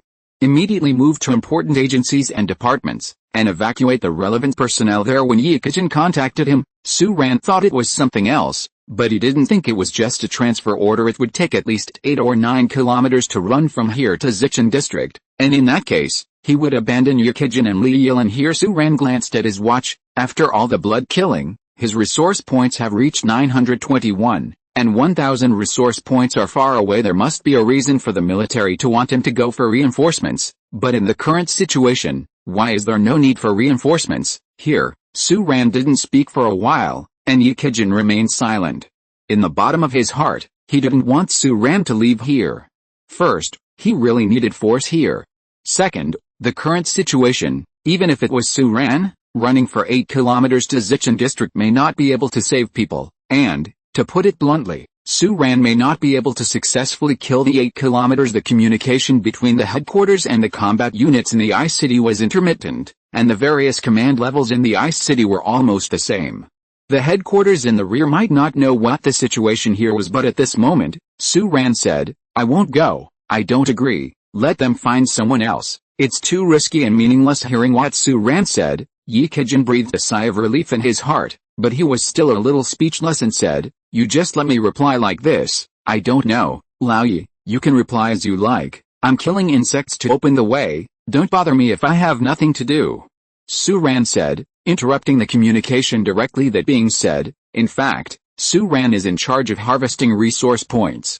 How can he have the time to deal with the military headquarters, fighting all the way? From the time he helped rescue Li Yilin and the others to now, he has gained nearly 200 resources. The Black Beetle is huge. 3 or 4 heads conceal a street, and its fighting power is even stronger. Su-Ran has never killed insects so efficiently in the past 10 days. This kind of harvest was unimaginable for his wretched growth before. Of course, this is also because the insect swarms they encountered now consisted of hundreds of them. Su-Ran and the others did not use a tactic to completely wipe out the Black Beetles. Instead, they broke through and killed insects all the way, harvesting hundreds of resource points along the way. The efficiency is already quite high, It would be a fantasy to harvest thousands of resource points, unless they encounter a swarm of tens of thousands of insects. However, if that is the case, Su-Ran doesn't need to accumulate any resource points, so he should retreat quickly up. Moreover, the risk of rushing to Zichin district is too great. The road may be inundated by these bugs before he flies over. His inland destroyer is about to be built, and he is frantically harvesting resource points. Su-Ran will not take this risk. Yi Kijin had a black line on his forehead. He almost vomited blood, and said, "Grandma, this Su-Ran is not only familiar with himself, but also asked me to get up. Why don't you, sir, be polite?" The adjutant next to Yi Kijin gloated and said with a smile, "He has helped us a lot, but you still dislike him for speaking badly. Lao Yi, you are wrong." Yi Kijin glared at him, and said, "Li Shunsheng, you are making sarcastic remarks here. Quickly connect me to my superior communications soldier. The signal in the city is extremely poor, and the signal was not connected until it was connected several times." The communications soldier at the headquarters at the rear said in a deep voice, "The headquarters ordered your department to confirm the number and driver number of the special fighter that is currently accompanying your army, and ask him to immediately turn the course, accept the deployment, and rush to the aid of Zichin district." Regarding this, Yi Kijin took a deep breath, rolled down the car window, poked out half of his head, reflecting the roar of guns and the roar of monsters, and shouted loudly, "The signal is not good. The signal is not good." Then this guy directly interrupted the communication. Yi Kijin raised his head, and saw Li Yilin half kneeling on the roof of the car in front of him, with fluttering long hair, using his abilities to help the military, and Su-Ran opened the way. Seeing this, Yi Kijin smiled at the other party very friendly. Pulled his head back. Li Shunsheng, the adjutant next to Yi Kijin, couldn't help but said, "Company commander, you shouted so loudly and clearly, anyone would know that your signal is okay. You know a fart. This is just a rhetoric. The headquarters is also ignorant now, and several headquarters in the city have no news now. Who cares about my nonsense? For the specific situation, we still have to come judgment. I believe that what I have made now is the most correct choice. Letting Su-Ran rush to Zichin district may not be able to save people. He and we are at risk." Yi Kijin talked a lot, but Li Shunsheng, the adjutant next to him, snorted and said, "I don't know who it is, but I secretly reported Su-Ran's situation to make trouble for myself.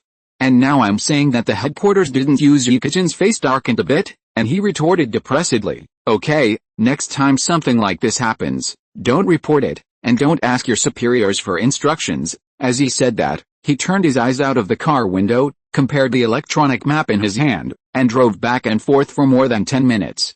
They were only 2 streets away from the small survivor camp at Bingchang Bank on Linxing Street. However, the situation is not optimistic. Although they avoided several large-scale swarms of black beetles in front of them, they were followed by a group of thousands of swarms.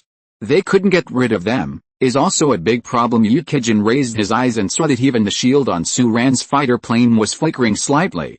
Everyone on the battlefield looked exhausted. They didn't know how many people and vehicles they had lost just now. Many wounded were too late to be rescued. How long can they maintain this high-intensity combat? And at this moment, in Su-Ran's aircraft, he noticed that on the thermal radar of Nightingale's aircraft, a huge object was approaching at high speed. That thing had a long and narrow body, and its body could not be seen on the street. The figure, obviously a digger walking under the ground, was rapidly approaching their convoy. Su-Ran changed his color and immediately connected to Yi Kijin, saying, "Yi Kijin, spread out the formation. Spread out the team formation. Hurry up." Su-Ran's voice was urgent, and Yi Kijin almost didn't think about it, and shouted directly through the car horn, "All the convoy, spread out. Spread out." However, it was too late. Survivors rarely had that kind of military literacy. They could act at the moment of receiving orders in such a chaotic situation. Many people were even at a loss when they heard Yi Kijin's words, and the huge burrower came out from the ground at this moment, torn the entire convoy in the middle, and in an instant, the steadily advancing convoy was in chaos. And almost at the same moment, a kilometer away from here, a swarm of migratory locusts whizzed past the buildings.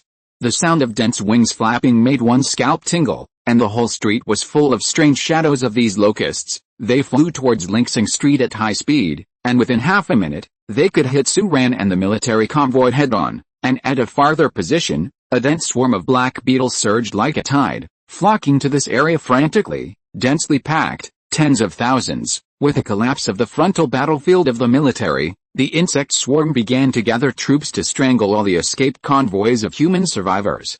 Chapter 46, Being Targeted. The digger tore apart the entire convoy. It broke out from the center of the convoy, and the entire road surface was opened up.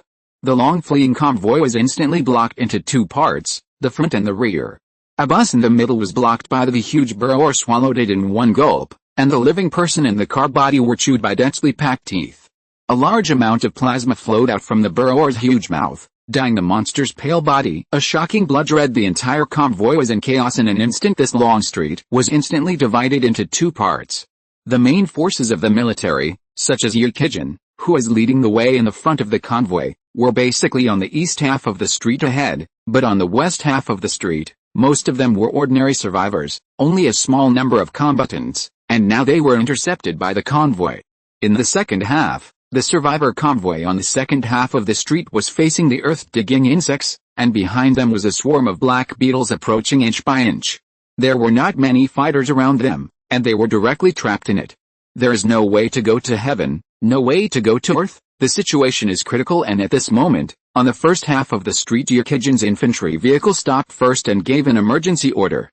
The survivors of the front team moved forward, and Yukijin rescued people with heavy firepower holding his rifle. He ran all the way backwards, stepping on the ground full of holes, and gave orders through the walkie-talkie. Squads 3 and 4 of the 2nd platoon, take the survivors in front and move forward, turn the gun for me, go back and save people. Li Shunchang glanced at the gigantic burrower howling upwards, rushed up to grab Yukijin, and said, "Lao Yi, what's the plan?" In the distance, the trampling sound of black beetle swarms could be heard. Yukijin glanced at his adjutant, and said, "There is no plan, kill this monster. And evacuate the survivors trapped behind before the black beetle sweeps in." He came under the military vehicle where Li Yilin was, and said, "Li Yilin, follow this group of people and withdraw immediately. I don't have many people assigned to you. I hope you can help me a little bit." Li Yilin nodded, and just about to say something, at this moment, there was a sharp piercing sound in the sky. She couldn't help but raise her head, and saw the Nightingale aircraft turning sharply from the front at 290-degree angles. The machine gun fired in the air, and rushed towards the huge digger like a sharp arrow. Yukijin nodded to Li Yilin, and while exercising, he pinned the walkie-talkie back to his waist. In the chaos, he directly roared, "Brothers, cooperate with our fighter jets and rescue the trapped survivors." He shouted in this primitive way, but in this situation, it is more contagious and appealing. The soldiers on the ground responded one after another, and the troops in front turned around. The Ballet soldiers, 2 tanks and 3 tracked armored vehicles across the huge body, turned the muzzle inch by inch, and fired wildly at the digger. Li Yilin and her group of survivors, under the protection of 2 unorganized infantry squads, drove all the way through the central passage of these armored vehicles. The ground was trembling, billowing thick smoke echoed in the streets and alleys. And the long street shrouded in the dark night was as bright as day by the intensive firepower. Li Yilin gave up half of her body in the skylight, and kept turning her head to look back. The Nightingale aircraft cut into the battlefield like a sharp blade, and the dense white phosphorus bombs flew out as if they were free of money. With a vertical sweep, a huge hole was made on the body of the digger, and blood flowed horizontally. The flames spread wildly along the flesh and blood of the monster under the firepower of Su Ran and the military. The huge digger was instantly scarred and bloody, and it was extremely tragic. It howled and twisted its body, and the whole ground bulged. The glass of the building was shattered, and huge cracks with a width of 50 to 60 centimeters were cracked on the walls. Electric poles and street lamps fell down one by one, and some soldiers who couldn't avoid them were even killed on the spot. But Yukijin still led his warriors forward madly, and Su Ran even flew over the digger once, and the survivors who were trapped on the back half of the street looked at the Nightingale fighter jet flying through the air, and at the scarred and howling digger. The ground worms all looked excited. Some people were already panicked and crying at this time. Looking at this scene, a little hope was finally rekindled. "Everyone, don't panic. The military is still trying to save us. The military is still working hard. Don't mess up. Don't add chaos to the military." Xianzi also turned his head to take a look. He knew that his comrades had not given up on them, and that Su Ran was fighting alongside them in the sky. "As long as you hold on, there's hope." Xianzi held the gun and fired while comforting the comrades and survivors around him. "Don't worry, Su Ran will come to rescue us. I gave him a pack of beef jerky." Is that for nothing? Under the chaos, such an unscrupulous sentence can calm the panicked people even more. Of course Su Ran couldn't hear Xianzi's words. He was flying across the sky at this time, But he was not optimistic. He felt that something was wrong. The siege came too fast, the army was defeated, and the Black Beetles and Locust swarms rushed to kill them, and even dispatched a digger to save face. What you need to know is that in the Ice City, many military teams are in the convoy, and there are many who have not withdrawn far and are far stronger than Su-Ran and the others. Why is the insect nest so stubbornly biding here? Calculated according to the normal time, it would take at least another 10 minutes before the swarm could kill them. The purpose of this group of war insects is too strong. Su-Ran even has a feeling that this group of Black Beetles are specially sent to encircle and suppress them. First time is running out. The digger must be strangled quickly and retreated quickly, and at this moment, as if echoing Su-Ran's thoughts, the Nightingale aircraft suddenly issued a series of alarm sounds. Warning, there are a large number of unknown units on the east wing, and they are approaching at high speed. Su-Ran glanced at the radar and saw a group of dense black spots flying straight towards this side. On the radar display he immediately realized that it was an air-flying unit. These alien Zerg came faster than Su-Ran imagined. The explosion of the cloud bomb just now caused heavy losses to this group of sky creatures.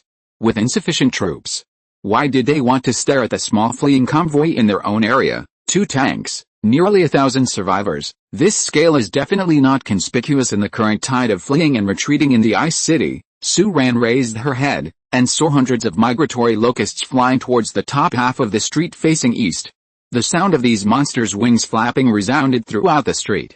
Crazy scrubbing in the chaotic streets. Yukijin turned around in shock at the same moment. Li Yilin also changed her color and looked up at the dark cloud. However, the swarm of locusts just passed over their heads, like a group of magbats, directly ignoring the soldiers and humans on the ground, bumping into the Nightingale aircraft that was whistling and turning around, instantly killing them. Swallow it in the air. Yukijin's face changed suddenly, and he shouted anxiously on the long street filled with gunpowder, Su-Ran. But at this moment, Su-Ran finally realized that the target of this group of war worms who rushed thousands of miles away was not the military or the survivors here, but himself.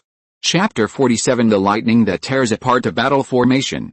This is a group of tarsal maggots. The locust swarm didn't care about the humans on the ground at all. They had only one goal, which was Su-Ran's Nightingale aircraft. Like a swarm of locusts, they surrounded Su-Ran's Nightingale aircraft in groups, trying to tear him down from the sky. And at the far end of the city, there are still a large number of locust swarms roaring towards this direction. From Su-Ran's point of view, this was completely inconsistent with the combat mode of the locust swarm. In his memory it seemed that they didn't even come to strangle these survivors, they were clearly aimed at him. Su-Ran. Moreover, the Black Beetles below have formed a double team situation. How long has it been since the army was defeated in the frontal battlefield? Even if the Black Beetles want to encircle and suppress their convoy, they are coming too fast, right? Unless the swarm of insects attacking from the sky and the earth is not aimed at Yukijin's convoy, but at him. Su-Ran suddenly remembered that when he killed the infected person, the other party asked him the question, "It's not that humans have technology, who are you?" At that time, the insect nest may have noticed him. Su-Ran has been hunting Black Beetles with a dark energy hunting gun and Nightingale aircraft,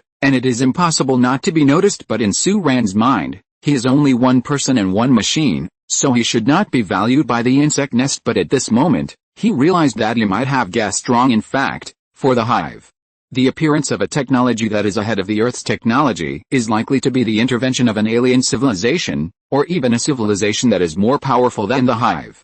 In this case, of course, the hive must, as soon as the human legion on the frontal battlefield is eliminated, the whole city's troops will be mobilized to find and strangle Su-Ran. They have already attacked the Earth in an all-round way, and they absolutely do not hope that other advanced civilizations will be killed at this time.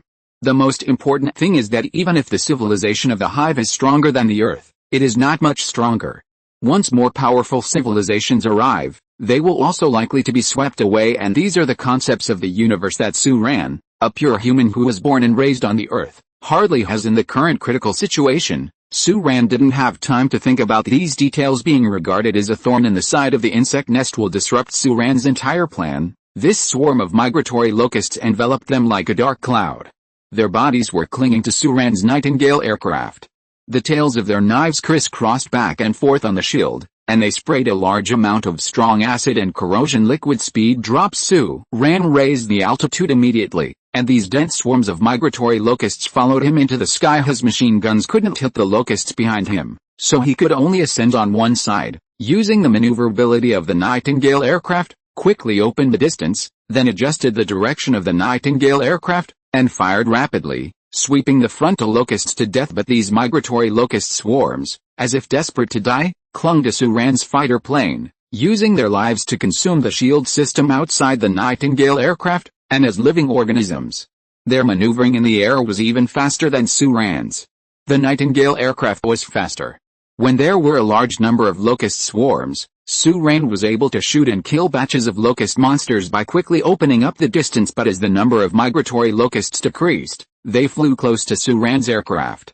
Soon, although Suran was still flying around the sky, he couldn't shoot down any locusts. There have been multiple alarms, and the shield value has dropped to less than 20%. Farther away, there are even sky surveyors who are making sky-shattering howls, and seem to be killing here in order to extinguish the possible crisis. The insect nest must do its best to strangle the spark of Suran. Suran's eyes were cold. He couldn't continue to entangle with these migratory locusts like this. He had to break the situation quickly, otherwise he would be dead, and he couldn't run. With the performance of his Nightingale aircraft, although he can run past a locust swarm here, it is absolutely impossible to escape the city safely against the attacks of the locust swarm and sky watchers. Once they start attacking, they will never stop dying. This is the tactic of the swarm. What to do, how to break the game. Suran tightly squeezed the joystick of the fighter plane, but an astonishing thought flashed through his mind, and at this moment, on the ground, it was also tragic. Accompanied by the swarm of migratory locusts came another swarm of black beetles, which not only forced Li Yilin and the others back, but also smashed Yukijin's troops, who had opened the empty door behind them, into pincer attack, and was completely trapped in this street. Li Yilin's group of survivors were forced back before they could evacuate far. There were giant burrowers who were injured and frenzied before and after, and a swarm of black beetles behind them. Falling into the subsidence, the track broke, and it completely became a fixed fort that could not move in the sky and on the ground. The dense war insects have spread out a lore array. Li Yilin took a group of survivors and temporarily retreated into a building behind some slayers, and black beetles even entered the military formation, causing chaos. Yukijin brought a bazooka and blew up the slayers on the spot. Because the distance was too close, Yukijin he was thrown out. His face was covered in ashes, and his ears were buzzing at this moment. The front and rear exits of the street were blocked by the swarm of black beetles. The densely packed black beetles frantically attacked the trapped survivors, while the burrowers completely divided the battlefield, making the front and rear halves. The survivors on the street were unable to look after each other head to tail. In the case of insufficient manpower, the battle became fierce in an instant and became tragic on the second half of the street, which had been in trouble for a long time. The survivors were even more panicked. The shouts of hope that had just surged disappeared at this time, and panic and despair spread in everyone's heart. The swarm of migratory locusts spreading in the sky covered the entire street like a shadow, casting a shadow over everyone's heart. And terrified Xianzi was leading a small number of soldiers to block the advance of the black beetle swarm coming up from behind. At this moment, a soldier grabbed Xianzi, pointed to the sky and shouted, "Thank you, squad leader, take a look." Xianzi stood on the armored vehicle and raised his head. At this moment, in the sky, the dense cloud gathered by the locust swarm was being torn apart by a dazzling light. In the center, the propellers of Suran's Nightingale aircraft were fully activated, and like a black lightning, it was pulled sharply from the locust swarm. The ground soared into the sky, and instantly separated a certain distance from the densely packed locust swarm, and those locust swarms followed a black fighter plane from the sky like a tornado. However, in the next moment, the black fighter plane that shot straight into the sky turned and killed it without hesitation at the moment when it climbed to the highest point. Killing back fiercely from the air, rushing into the battle formation of the locust swarm, piercing all the way, the sword pointed directly at the huge earth digger roaring on the ground. Chapter 48, The Moment of Falling into the Sky. It was a shocking blow like a comet hitting the earth. Suran's fighter plane swooped down like a bolt of lightning in the sky, accelerated instantly, and smashed through the front line of the locust swarm all the way, tearing apart a ray of skylight in the densely flying locust swarm. The fighter plane carrying missiles and flames cut all the way into the body of the digger, and then exploded to death, turning into a ghost in the night sky. The brightest firework ever. The flying Firebird missiles and machine guns had already torn the body of the digger apart, and the final collision of the fighter plane was the last straw that crushed this behemoth. At this moment, countless panicked people raised their heads on the ground. At this moment, Xianzi was standing on his chariot, Looking up at the sky at this moment, Li Shunchang was crossing the chaotic battlefield, stepping on the corpses of insects and humans, approaching their last tank that was scarred and smoking at this moment. Li Yilin was bringing a large number of survivors closer to Yukijin's army, avoiding the Black Beetles coming up from every direction at this moment.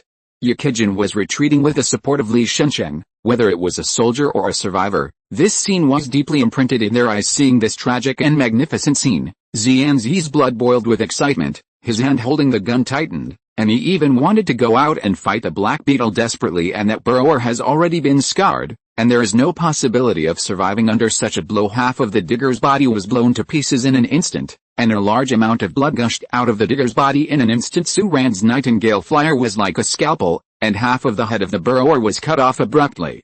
A large amount of blood was thrown out crazily as if it didn't want money, and the burrower, under the huge inertia of the impact, it suddenly and slowly fell to the right in the eyes of countless people.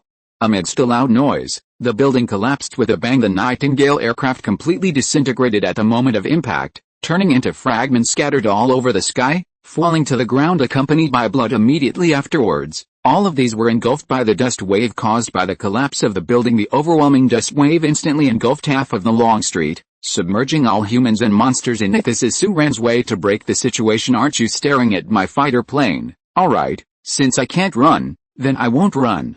I will use this Nightingale aircraft to forcibly tear apart the Locust formation, and try to kill the digger. Using this Nightingale aircraft to kill the digger and bring down a building, there will be chaos in the smoke and dust. Not only can Yukijin and others find a way to escape, but it will also create the most beneficial for Su Ran himself.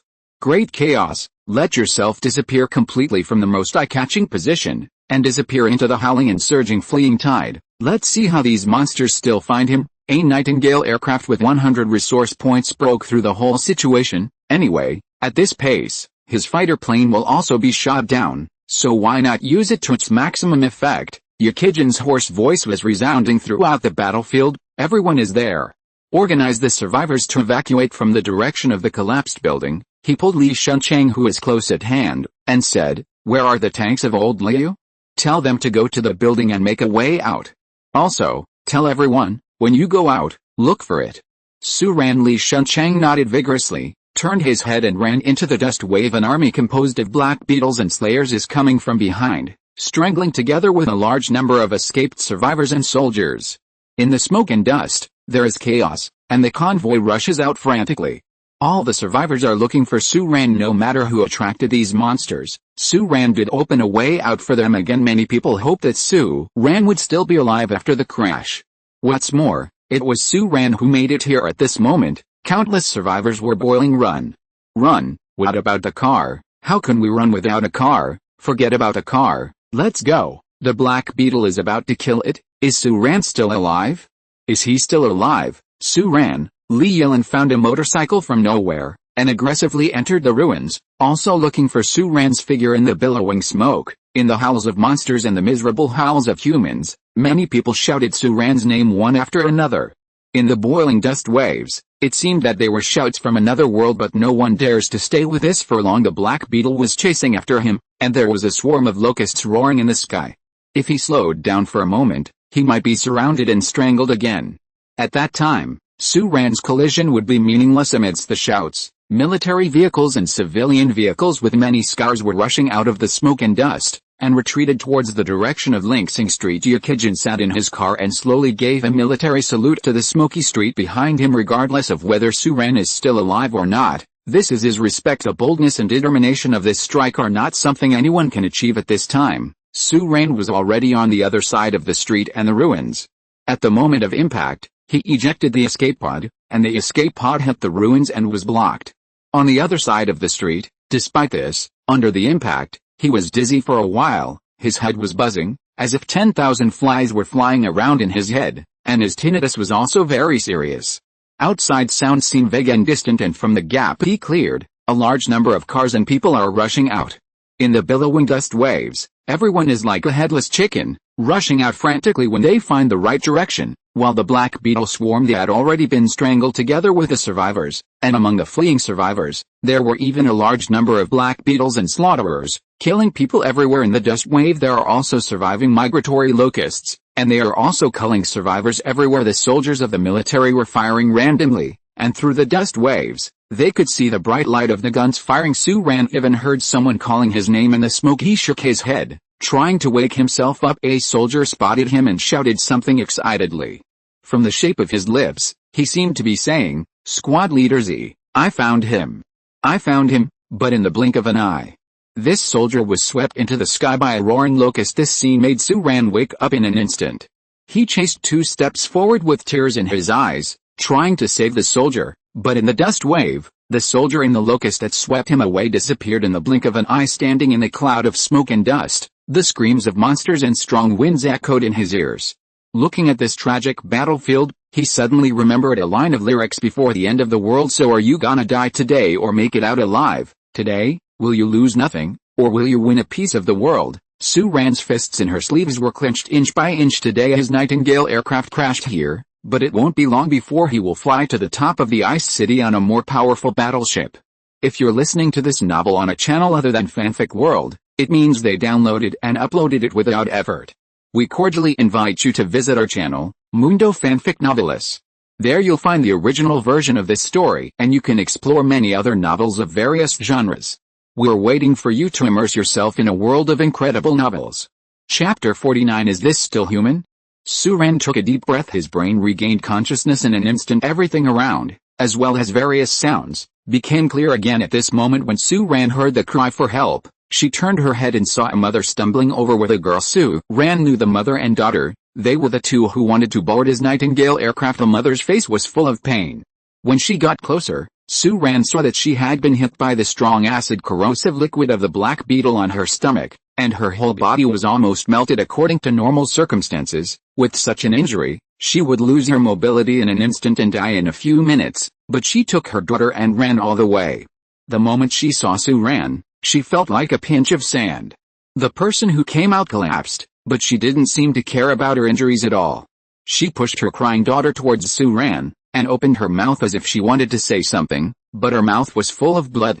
He couldn't say anything. He just stared at Su-ran with those eyes as if to say, "Save my child." Su-ran took the girl's hand and stared into the mother's eyes.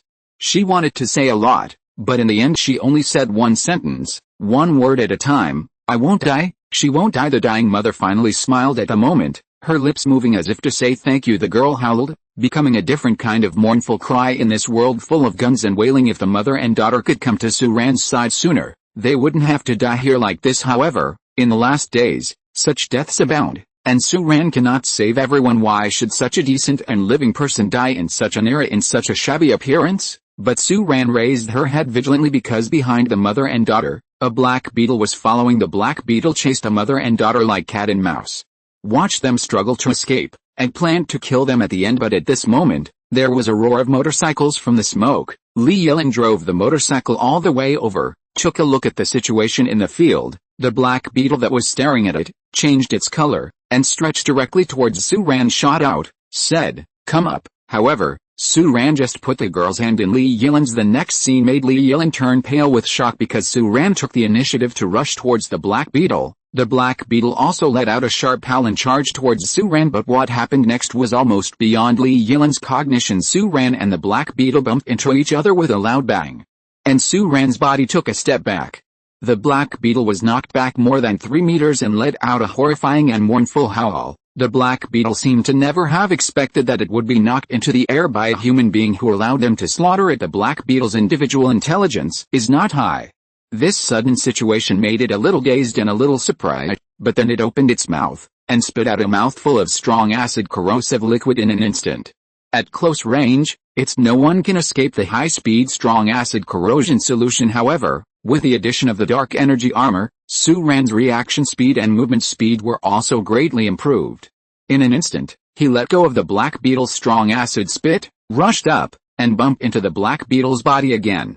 While knocking its huge body backwards, one hand pinched the cut-off knife foot of the Black Beetle, and the other hand raised the dark energy hunting gun that changed the form of the hand cannon, approached and fired. Su-ran fired 3 shots in a row, smashing the Black Beetle's head on the spot. Li Yilin from behind watched this scene, dumbfounded. She thought, "Su-ran, who drove the Nightingale aircraft across the swarm of Black Beetles, must have had a hard time facing the Black Beetle swarm without the Nightingale aircraft, so she rushed over anxiously. What she never expected was that what she saw was Su-Ran's hand.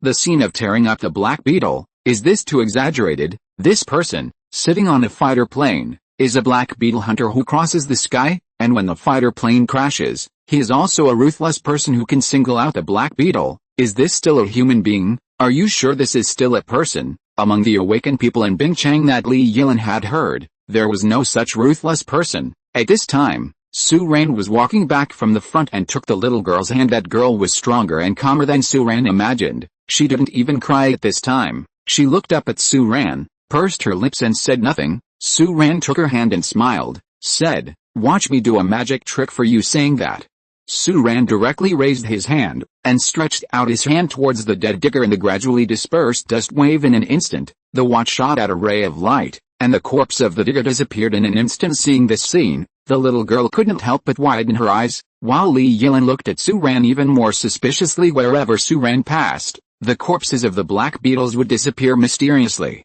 Li Yilin, who had been paying close attention to Su-Ran, had known this for a long time, but it was only at this moment that she saw it clearly.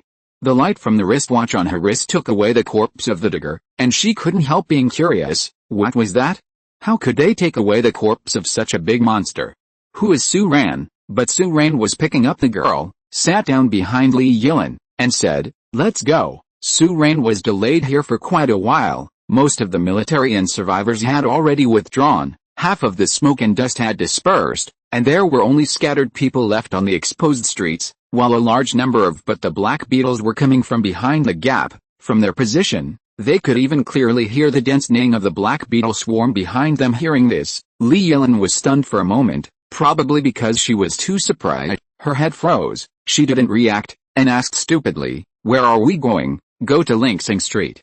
Su-Ran didn't notice Li Yilin's abnormal mood. He glanced at his watch. His resource points have reached 1037 points. The digger in the advertisement alone is worth 20 resource points. Su-Ran was distressed when the Nightingale aircraft crashed, but he couldn't get rid of the swarm's pursuit. If he didn't let go of the Nightingale aircraft, that was too big of a target now that Ice City has been completely taken over by the Zerg. If he knows that he is regarded as a thorn in the side of the Zerg, and then drives the Nightingale aircraft around, it is equivalent to challenging the Zerg with a searchlight. Although the Nightingale aircraft was destroyed, he had achieved several of his goals, and the resource points were ready.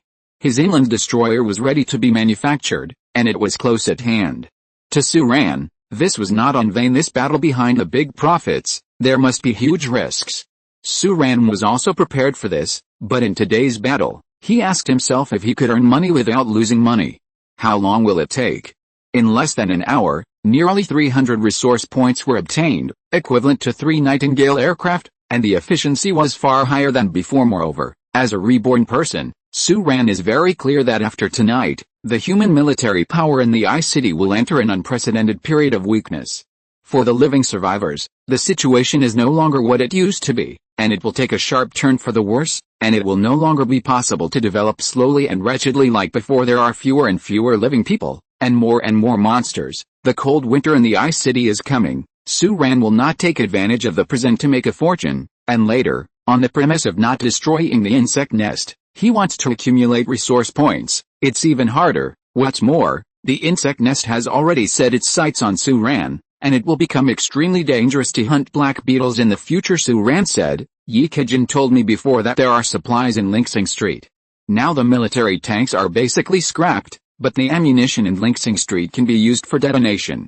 We can't get rid of these Black Beetles, we can't get rid of them, we can only be targeted by more Black Beetles, and the situation can only get worse. Now the whole city does not know how many Black Beetles, whoever fights with them is a fool. We must find a way to stop them. Stop to have a chance. If my guess is correct, Yi Kejin must be moving towards Linxing Street now." Li Yilin hummed, glanced at Su-Ran, and said softly, "Thank you." Su-Ran was a little surprised. "Thank you for what?" "You saved everyone." Su-Ran waved his hand, feeling a little ashamed, although he had helped Yi Kejin and the others a lot before, but this time the siege started from him. However, Su-Ran also became vigilant.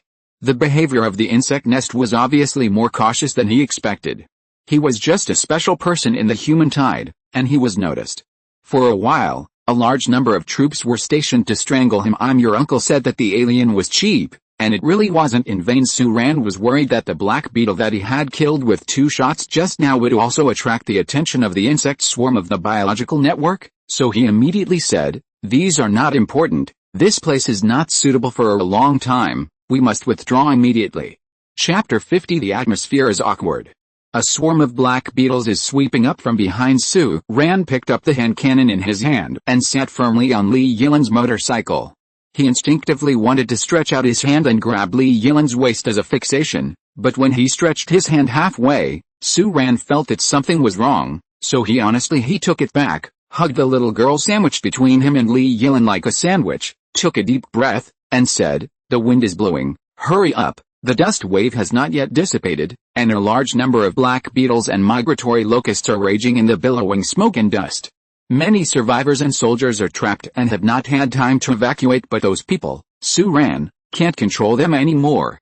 The monsters here are overwhelming, he can no longer be targeted and bitten by the insect nest, he has to take advantage of the chaos here to run away, and it would be a fool to save people at this time. Suran is not a saint either, if he can save, he will save others, if he can't, he won't be a hero." Running away, growing up and then killing him is his way of survival. Li Yilan didn't know why Suran, who was domineering just now, was in such a hurry to run away.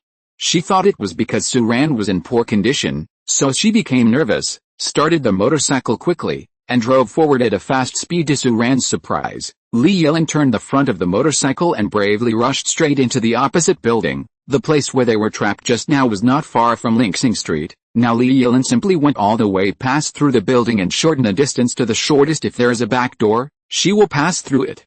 If there is no door, she simply uses her own ability to freeze the wall, cooperates with Suran's dark energy hunting and killing gunmen to blast through, all the way through. Anyway, Li Yilan is an awakened person. Suran, the dark energy battle armor, can withstand the impact as long as the little girl's body is steady. The road is fast and fast. In less than a minute, I passed through 2 buildings and 2 streets, and came to Linksing Street. It's just that the motorcycle under Li Yilan's crotch is completely scrapped. This girl really looks a bit heroic when she controls the motorcycle. It's just that Li Yilan's hair was all loose during the fighting and running just now, and it flew around for a while, sweeping and flicking Suran's face, making him sneeze 3 times in a row. Li Yilan hadn't realized this yet, but when she heard Suran sneeze again and again, she asked nervously and cautiously, "Are you okay?" The 3 sneezing Suran was dizzy. Suran didn't think much about being asked so abruptly, and blurted out, "It's okay, I just brushed my hair." This sentence made Li Yilan's face turn red, and she said in a panic, "That? I'll just cut my hair back, Li Yilan hastily brushed her flying hair back, and in a panic, she almost bumped into a street lamp on one side, and her face turned red all of a sudden. Suran saw that Li Yilan reacted so strongly. He thought it was because he said that the other party's hair made the girl feel a little embarrassed. He thought about it, and didn't know what to say in this situation, so he said, "It's okay, the hair is loose, it's pretty cool, and it doesn't affect you, just concentrate on driving." Li Yilan doesn't care about her hair. After all, it's the first time she has had such close contact and communication with Suran. Li Yilan is still a little cautious, trying to make a good impression on each other. If she explains it, Suran will be wrong again. Li Yilan, it was even more embarrassing, and her face turned even redder. The atmosphere between the 2 fell below the freezing point in embarrassment. Both of them felt that they should say something to ease the atmosphere at this time, but neither of them knew how to speak. Fortunately, at this time they finally came to the street outside Bingchang Bank on Linksing Street. In the direction they came from behind, the migratory locust swarms were still circling there, as if they were still searching for Suran with all their strength. There were only a few black beetles, and the migratory locusts came after them. The survivors and the army broke into pieces and ran fast. The target of the insect nest was the Nightingale aircraft, and Suran in it. Just now, Suran killed the black beetle that attacked the mother and daughter with a hand cannon. Convinced the hive, Suran is still there, so she is doing a blanket search. Seeing this scene, Suran was also frightened. This shit, these alien Zergs, really want to mess with me. Fortunately, the cannon shot just now had a deceptive effect, and now is a good time for the wind to blow. As the saying goes, 30 years in heaven and 30 years in hexy. Now these monsters are fierce, whoever doesn't run is a fool. Suran had already made up his mind. When Yakijin and the others joined him, He would put on a tattered overcoat and hide among the ordinary survivors. Even if those alien monsters had great abilities, they would not be able to find him as a reborn person who had been wretched for 3 years in the previous life. Su-Ran may not be the best in the battle, but in terms of how wretched and developed, he dared to be second, but few people dared to be second. Yi Kijin was indeed as Su-Ran expected. Although Su-Ran crossed the street and came fast enough, Yi Kijin, who broke through the encirclement first, had already arrived outside the temporary survivor base node of Bingchang Bank on Linxing Street. There were at least 1,000 soldiers and survivors in their fleeing team before, but now there are only a few hundred people scattered here, and there are all kinds of military vehicles and civilian vehicles used by survivors were parked outside. From the vehicles to the people, they were all in extreme embarrassment. Some people were either sitting in the vehicles or sitting on the ground, gasping for breath, with faces full of survivors. With such a complex expression, even some soldiers could not stand still. However, Yi Kijin had already led a large group of people into the bank of the Ice City. His thoughts were the same as Su-Ran's. There were a huge number of Black Beetle swarms. Although they had temporarily shaken them off, they were still not out of danger. Only by finding a way to get rid of these Black Beetles completely could we win a longer period of safety. But Yi Kijin seemed to have hide a snag in the Bingchang Bank. He led a dozen soldiers into the bank of the Ice City, and seemed to have clashed with the people inside. The fierce dispute between the two sides could be clearly heard on the street outside. Su-Ran frowned, got off the motorcycle, pulled the little girl and walked all the way in the direction of Bingchang Bank. Li Yilin hesitated for a moment, but followed behind Su-Ran step by step. Although she had always wanted to get acquainted with this man who had saved her several times before, but when the two really got close, Li Yilin felt a little awkward and didn't know how to get along. Fortunately, there are so many things in Su-Ran's mind now, he doesn't even have the heart to notice the thoughts of the awakened girl behind him, so it won't embarrass Li Yilin too much. But Su-Ran walked all the way. Before reaching the gate of the Bingchang Bank, he already caused commotion and even a sensation among the survivors and the soldiers outside the scene where Su-Ran flew the Nightingale aircraft and collided like a comet just now. Not only crashed the digger, but also touched people's hearts. They didn't know that Su-Ran was saving himself. From their point of view, it was clearly a way to survive for them. Many people were shocked. Seeing the living Su-Ran appear here, many people all excited. The first person who saw Su-Ran was a soldier holding a gun and sitting outside on guard. The soldier's face was blood-stained. He was extremely embarrassed and exhausted. When he saw Su-Ran coming, his eyes widened and he jumped from the ground. "Stand up, Su-Ran." This sound seemed to trigger a chain reaction. People turned their heads and looked at Su-Ran, who was walking step by step from outside. Everyone in the car opened the door and jumped out. Ziansi, who was smoking a cigarette in the distance, waved his arms and showed a hearty smile. A soldier nearby silently gave a military salute to Su-Ran. "Su-Ran, Mr. Su, Comrade Su-Ran, Su-Ran." People have a lot of words to say, but when they reach their mouths, they only become shots. People took the initiative to make way for Su-Ran to road leading to the Bingchang Bank. Watching Su-Ran walk through it, everyone in a hurry on the messy street was chanting that person's name. People's names are different, their voices are not loud, and they seem messy and uneven, but each voice is full of respect and gratitude. Those who had gathered under Su-Ran's Nightingale aircraft and abused Su-Ran for not allowing them to board the Nightingale aircraft, those who survived all lowered their heads in shame. Su-Ran walked through the crowd, as if bathing in the mountains. This scene is destined to be printed in the hearts of every survivor today. Li Yilin at the back looked at the figure of Su-Ran leading the little girl forward in the crowd, and was even in a daze at this moment. Li Yilin realized in a daze that she seemed to have a little bit of a crush on this guy named Su-Ran. However, Li Yilin keenly noticed that facing such a scene, Su-Ran still had a calm expression, and even frowned in displeasure. Li Yilin couldn't help saying, "Su-Ran, he is really a person who is not surprised at all." And Su-Ran was not only a little embarrassed about this, but also a little depressed. "I was planning to mix in the crowd and have a cat. Why did I suddenly become the focus of attention?" End of this chapter. Thank you very much for reaching the end. Don't forget to like. Looking for more exclusive content and immediate access? Subscribe to our Patreon. Remember, every like, subscription, or donation encourages us to continue. Thanks to everyone. See you in the next video.